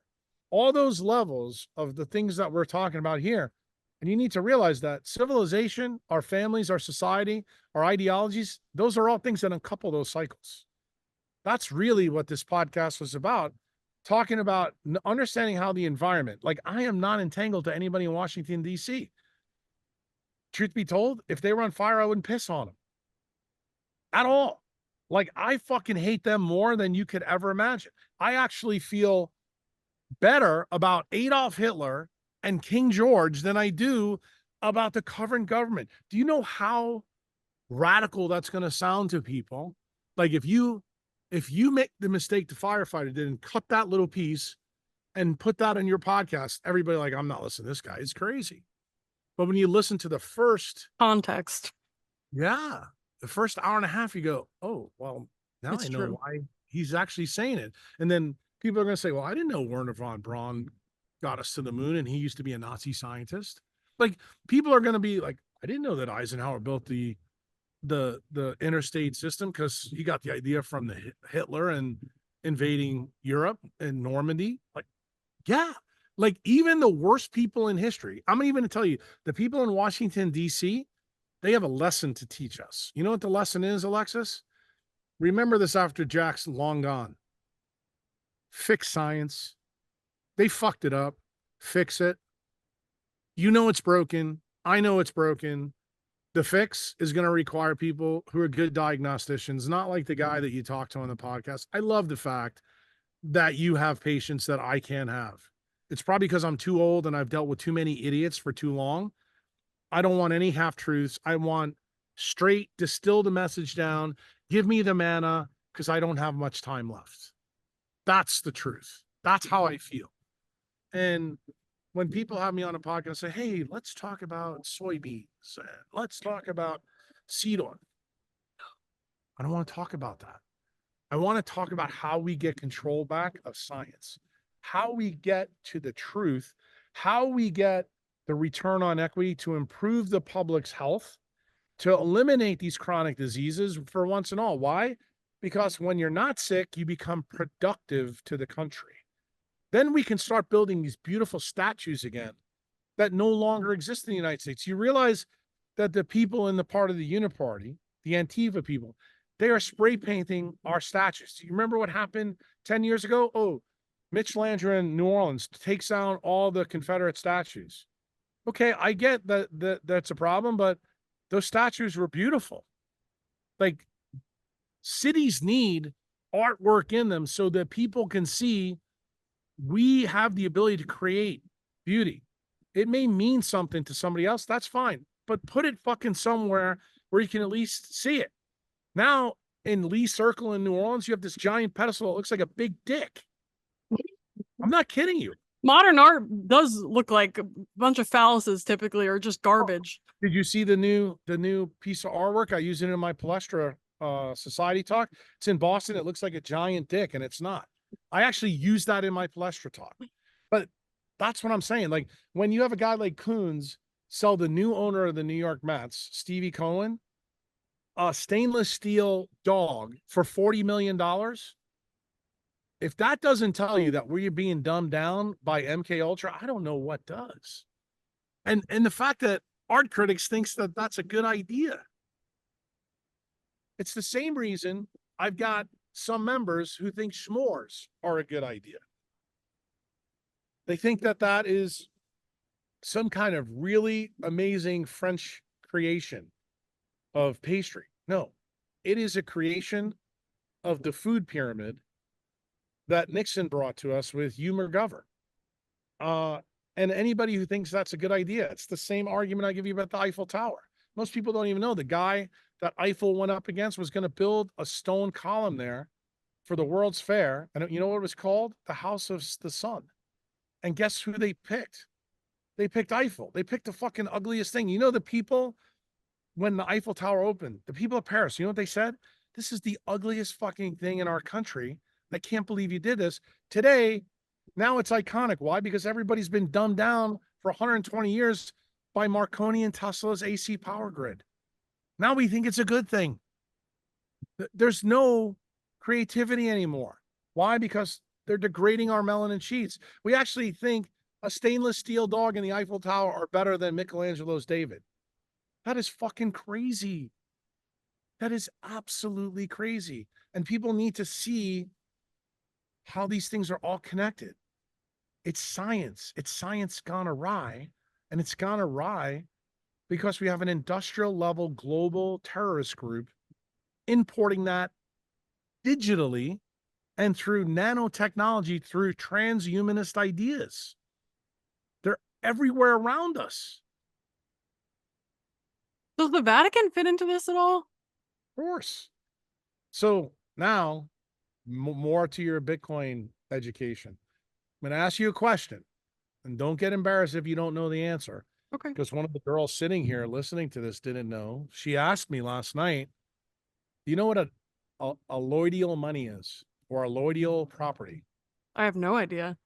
Okay, this is property where there is no servitude, meaning that you own it free and clear. This is things that are yours. The entire papal state has allodial property. It's its own government. Who else has allodial property? The property of the crown, the royal family, royalty. In other words, this is where feudalism comes from. What is the only alloidial property that a human being who's not part of the papacy, the Rothschild family, or the royal family can have in 2024? Do you know what that is? Bitcoin? Nobody but you owns it if you self-custody it. Remember, when your money's in the bank controls it. Don't believe me? Ask Frida. She tried to go get some money. You know what the bank told her? We're not going to give it to you. We're not going to let you spend that money in El Salvador. We think that you're being kidnapped. That's what they told her. God. And she goes, get this straight. I can have my lawyer in El Salvador call you. I want my money. And you know what they told her? Fuck you. That is non-alloidial money. That is the fiat shitcoin. That is the reason why I need Alexis Jasmine Cowan to fucking understand Bitcoin. Because guess what? When you do build your lab and you are the light goddess and you're teaching all those stupid biochemists the truth, you're going to need to run all your grants and everything on blockchains that are based on Bitcoin. Why? Because no one will control your science. You will be able to be that magical princess with a PhD that says, I can study whatever I want and fuck you, because you can't stop me. You can't censor me. I am incorruptible because the money that supports me is incorruptible. And just so you're clear, just how important this story is, my friend Nicole Shanahan used to be married to Sergey Brin, the biggest fiat shitcoiner in the world, the head of Google that was tied with DARPA. She was his patent attorney. When she got divorced, she got $9 billion of his fiat shitcoin money. She now is hooked up with a new boyfriend through Lightning Labs, and now her billions of fiat are now turned into Bitcoin. Guess why? Because Nicole is learning the same thing Alexis Cowan needs to. And I'm hoping that someday Nicole sees Alexis Cowan and says, well, Jack, I could give Alexis some money to start her lab if she's willing to start studying light and biochemistry for my daughter Echo. That could happen. But guess what? I'm not going to tell her anything, Alexis, until I know that you understand why Bitcoin's important. Because guess what? If you want to create the best science in the world, your science lab has to be incorruptible. I don't want you to fall prey to what happened to Becker. I don't want what happened to Jacques Benavist happen to you. I do not want to see that happen. I want you to be like General Pollock, begging for money to redo all his studies using deuterium and then crying about it. I don't want to hear you say the things that he says. Well, for science to be real, it has to be reproducible. When you and I both know nothing in science is reproducible because of Heisenberg's uncertainty principle. Anybody who says that, you know, is pseudoscientific from the beginning. No, but I don't like undressing old scientists who have done good work. But guess what? He's full of shit too. And you need to know that.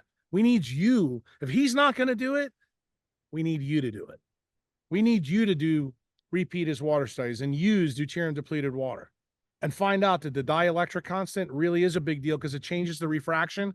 And that guy that I just told you about, the IBM guy, that's why he found UV biophotons. It turns out UV biophotons are bigger than infrared.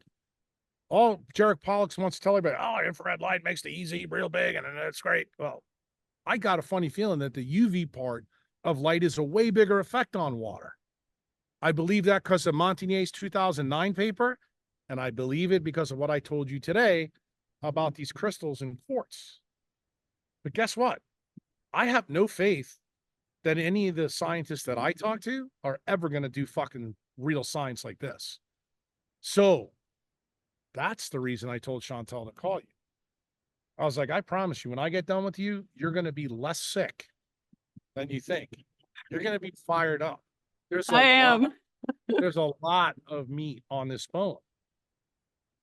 I want you to think about these things. I want you to understand why I need to get you Bitcoin story. That was actually the best question that guy asked you.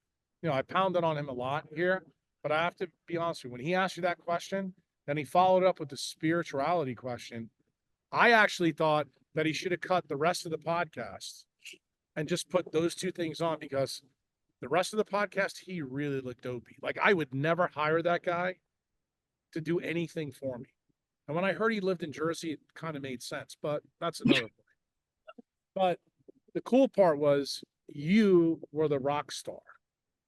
And I hope he took what you said to him to heart and he changes the things he did. Like when he mentioned the thing about psoriasis and his girlfriend and the two kids, and I'm sitting there going, oh, Alexis is going to have a blast with this. But when he brought the Bitcoin thing to you, I was like, well, look at that. The guy from Jersey doesn't really know science that well. He actually knows a little bit about Bitcoin. And then when he asked you the spirituality thing, I was like, that's important. Why? Because the story that I'm telling you about Rick and me and what I'm trying to do to you, I'm trying to quantum entangle with you so that you get that this is the biggest story that needs to be studied in science. How we communicate through liquid, crystalline structure using light is so foundational to biochemistry, it's not funny. Yeah, I'm really beginning to see that, and I'm really excited also to dive into this more. I really want to see the video that you're gonna send. You said it's a documentary, or it's like a well, they call it a documentary. I'm going to tell you, the first 20 minutes is where all the science is. That's what you're going to love. Then they get to the woo. They get to, okay, we got to sell this stuff. But no, this is a documentary that you need to look at, and I guarantee you're going to go, oh, I got so many ideas to run experiments with this now. Like this guy, I wish he was still alive. If I would have loved to put him and Becker and maybe find him in a room and just fucking listen to what they said.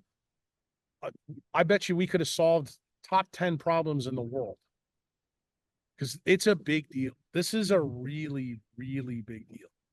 Like I kept saying to Chantel and Frida, I'm like, and you know, Frida's like putting her 2 cents in and trying to give me the bullshit about wine. I said, Frida, be quiet and listen to what he's saying.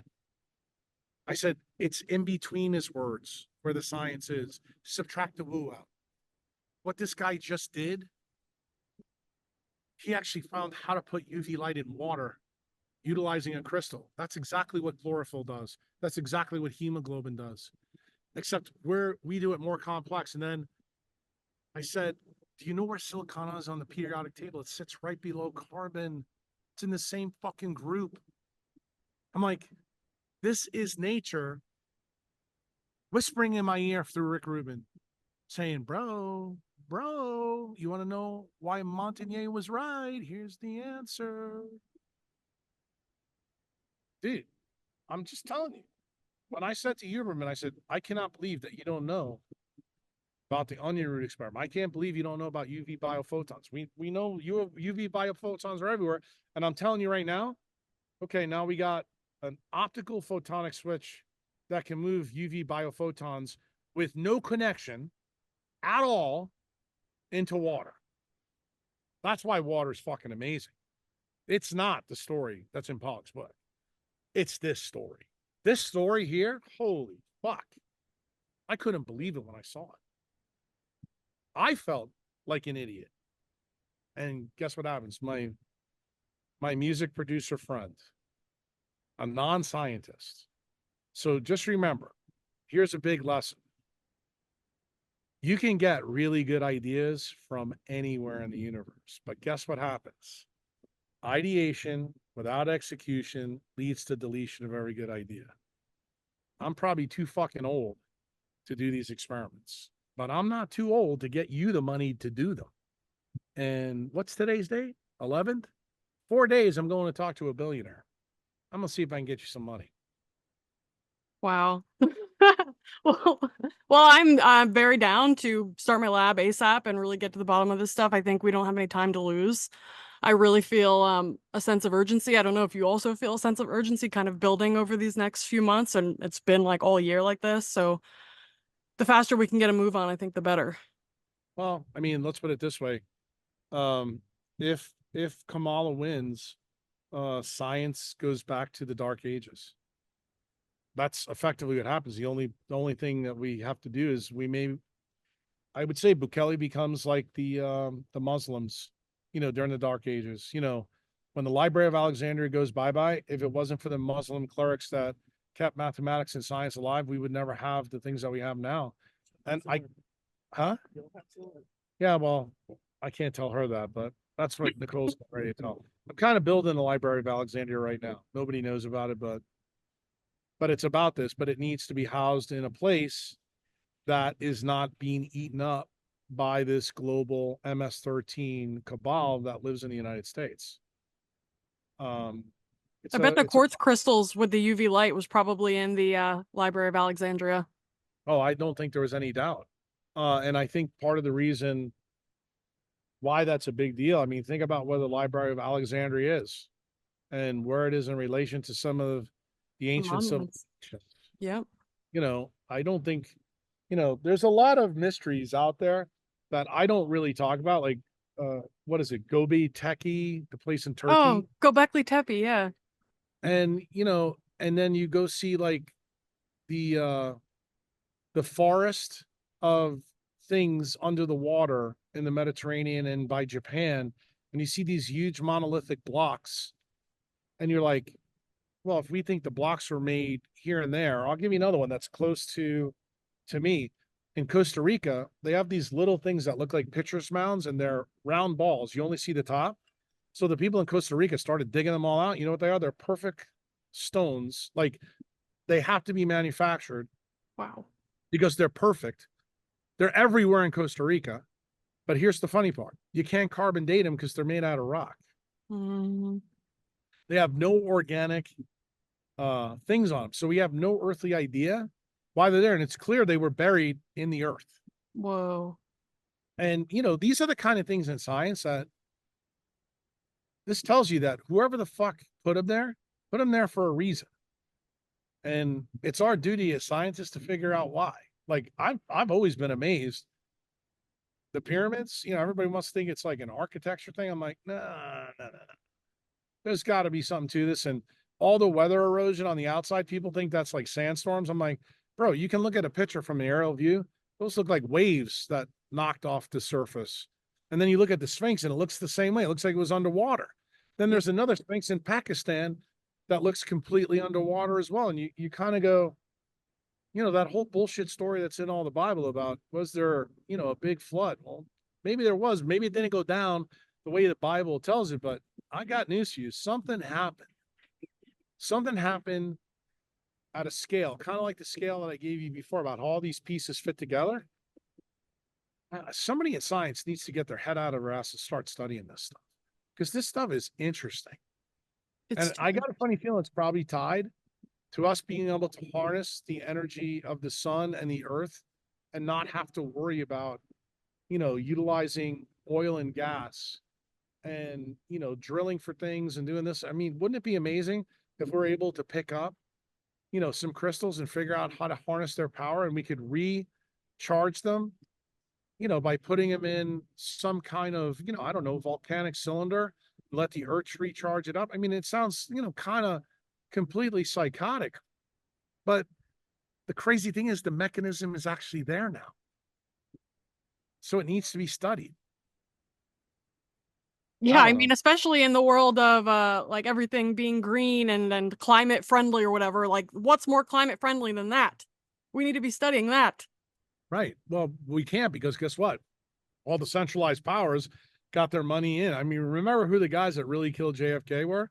The bankers and the oil men. And, they were no fan of what he was doing. And I mean, history is littered with that. Look what happened to, what's the jackass that was in Libya? Gaddafi. Why did we take him out? Why did Hillary go after him? Because he was the first one to start saying, you need to get off the petrodollar. Again, here's another Bitcoin story for you. Back then, we didn't have Bitcoin. But did the U.S. government, did Hillary and Bush take out Gaddafi? Yeah. Then who's the other Arab guy we took out for weapons of mass destruction? That was a total bullshit story. It's another Operation Northwoods stuff. That allowed us to go in. Let me just tell you something. You know who the biggest oil explorers are in the United States? It's the U.S. military. Just go look at the Gulf War. That's what it was about. You want to go find oil? You don't call up Halliburton.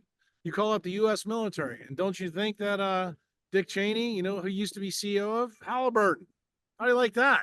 Former Department of Defense is also the CEO of Halliburton, and he starts a war. And what's the pretext of the war? Well, George W., you made fun of my dad. No, that's not the reason he went after him. They needed more money to run their forever wars. Remember, that's the war that was before Afghanistan. That gave them a 20-year run in Afghanistan. Look, these people are, all they are is neocon war-mongering motherfuckers. They're like Genghis Khan with new weapons. That's what they are. They give two fucks about us.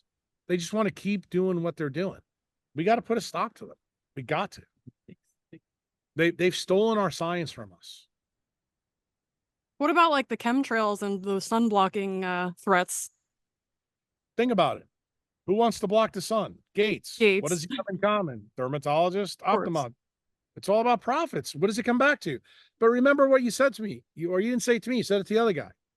Yeah, I got to kind of understand Bitcoin. I'm using the precaution principle. Girlfriend, I can't have you using the precaution principle anymore. I need you to understand that money is the root of all evil. You know what Bitcoiners always say? Fix the money, fix the world. I know that you don't believe it, but if we fix the money, we're going to fix science. We're going to fix a lot of things, but we're really going to fix the science. So when Bobby and Nicole come out to make Bitcoin a reserve asset for the US dollar, and then Trump says the same thing, I'm going, and now they're together. I have some hope. But I need scientists like you to understand, oh, this Bitcoin shit, this is just bullshit. I need money from the NIH. No, I can definitely see the flaws in that. Bitcoin billionaires. Yeah. You need money from Bitcoin millionaires because it's allodial money that they're never going to try to control Alexis Cowan about. If Alexis Cowan wants to study crystals and figure out how to make all the polluted dumps in New Jersey better with less garbage in it, she may be able to do it really cheap. You should be able to study that. If you want to bring back the Oyster Bay in the Hudson River, I think you might be able to do it. Yeah, I definitely, it's not really an issue of belief for me. Like I knew, like even from when I was in grad school, I could see that the funding model was not going to work. If I ever wanted to start a lab, it would have to be somehow privately funded or just operating in a different way. My main hang up has been like, I have so much debt from being in grad school that I'm trying to figure out my own personal finances, essentially. Hey, stop for a minute. Think about what you just said. So you're being censored by money, aren't you? Yeah, I mean, absolutely. So you don't understand Bitcoin? What if I was to tell you, just for argument's sake, you're $400,000 in debt. I doubt that you're that far in debt. It's not that bad. Yeah, Thank God. A doctor is. If you would, how old are you? 32. Okay, perfect. So when you were 23 and a neophyte, if you would have bought one Bitcoin, you would have paid all your debt off. So guess what I'm telling you now? You buy your one Bitcoin now, all the debt you have, because they're going to let you keep running it for a long time. That's true. You'll be able to pay it off. And if you want to know the truth, when they hyperinflate the US dollar, the money won't be worth anything. You'll be able to pay them off easy because people will be using the money to wipe their ass with it because it's garbage. That's exactly what happened in the Weimar Republic and how we got Hitler. And guess what? I actually said this to Frida last night. You are going to laugh when I tell you this. Most people that listen to this podcast probably will never get to the end of this. I said this to Frida's daughter. I said, if you want to know the truth when you really understand Bitcoin, you know what a Bitcoin maxi would say? We want Kamala to win. You know why? Because we get to a Bitcoin standard faster with a communist in the United States. Okay. For a shocker. See, that's when you really, truly don't care about people. But I think you kind of understand I'm not really on Kamala's side. Yeah.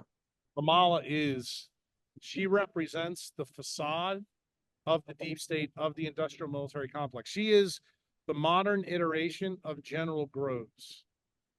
That's who she represents to me. I'm looking at the people who are the solution. Those are the people that I want as my tribe, my misfits. Anybody who gets offended on my Instagram page or your page, I just block them. I don't have Satoshi Nakamoto said something that was brilliant once. He goes, look, if you don't understand it by now, I don't have time to explain it to you. That's kind of how I feel about my science. Like, if you can't get light water magnetism, that going outside where this is free, everything is free here, outside of maybe the teak deck that I'm sitting on. But guess what? The teak deck I'm sitting on is the chemotherapy. That's Right. the chemotherapy drugs that you have to buy from BigHarma when you live in Princeton, New Jersey, and you got breast cancer. I don't have to worry about that. I got my girl sitting out here with most of their meat hanging out in the sun. I don't have to worry about them getting those problems. Those are people's problems that, think that going to Starbucks and watching Netflix all day is a good idea. That's not my people. I'm not everybody's cup of tea by design. Not interested in being everybody's cup of tea. I'm interested in the truth. Amen. I love that. Maybe it's a good place to wrap it up. I guess maybe one quick question.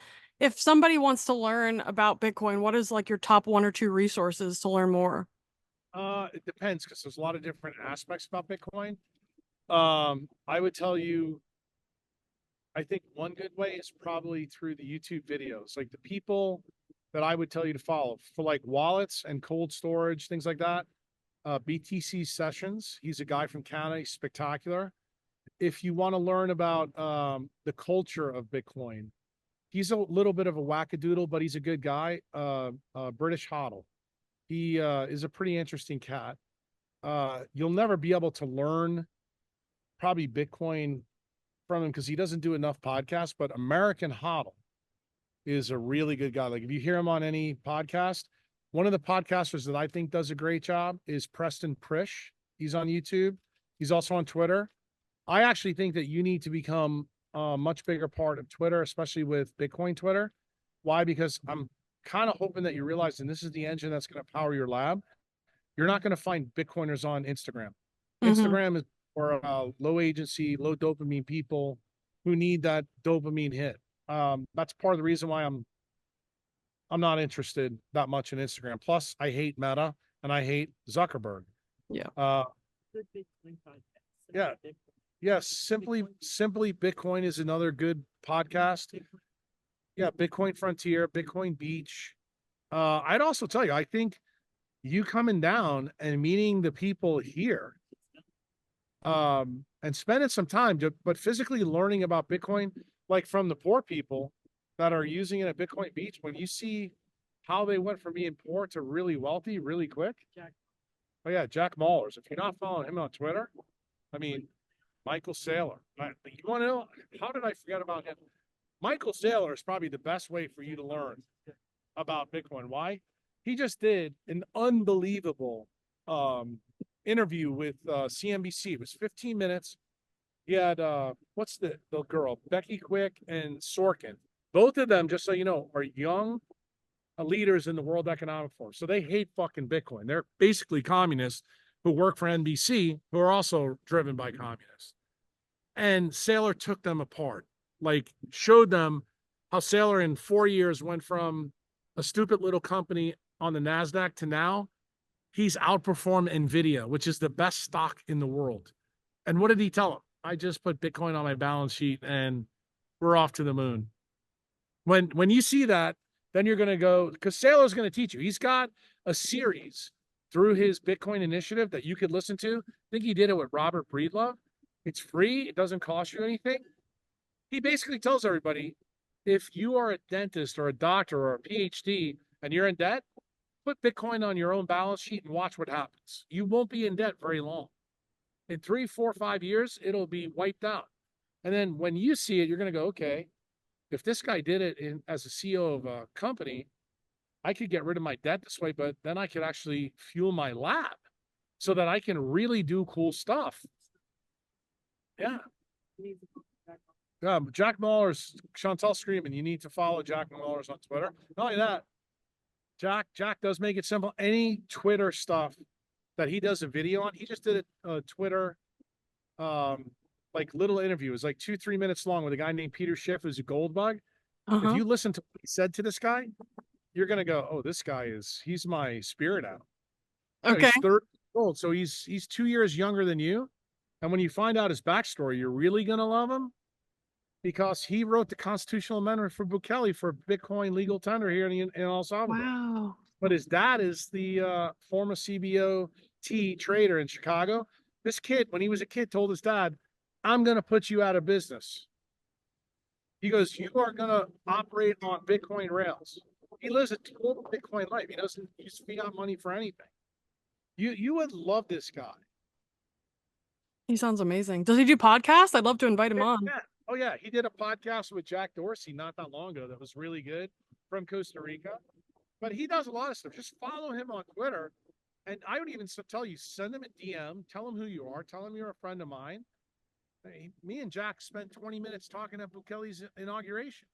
We were both at the president's inauguration gala ball, at the White House here. He's a great dude, but he's a Bitcoin maxi, and he understands the ins and outs of Bitcoin. He will have you. He'll turn you into an absolute monster. You will be a savage, and I need more savages in science. I'm not kidding you. I can't even tell you. Everybody who you're a friend with who's a PhD, if they don't own Bitcoin, you need to bitch slap them. That's how big a deal it is. Like the guy that I told you that found SV40 in the COVID jabs, Kevin McKiernan. He's a PhD. He's a huge fucking Bitcoiner too. Like you'll start to realize scientists that are into Bitcoin, they're always also interested in the truth. Like it's the quantum entanglement. Like we don't want fiat shitcoin money. We want Bitcoin because we know that the future is going to be built on Bitcoin rails. Like when people get on your account and my account and they say Bitcoin is bullshit, immediately they get deleted. Like they're getting blocked. They want my advice from now on. They're going to fucking pay for it. I'm going to make them broke for being a dumb bitch. That's the truth. And I make no bones about it. Why? Because those are not the people that are going to help us change the world. I always tell people, all the critics that are out there, they say, well, you can't do this, you can't do that. Well, get out of our fucking way. Watch what we're doing.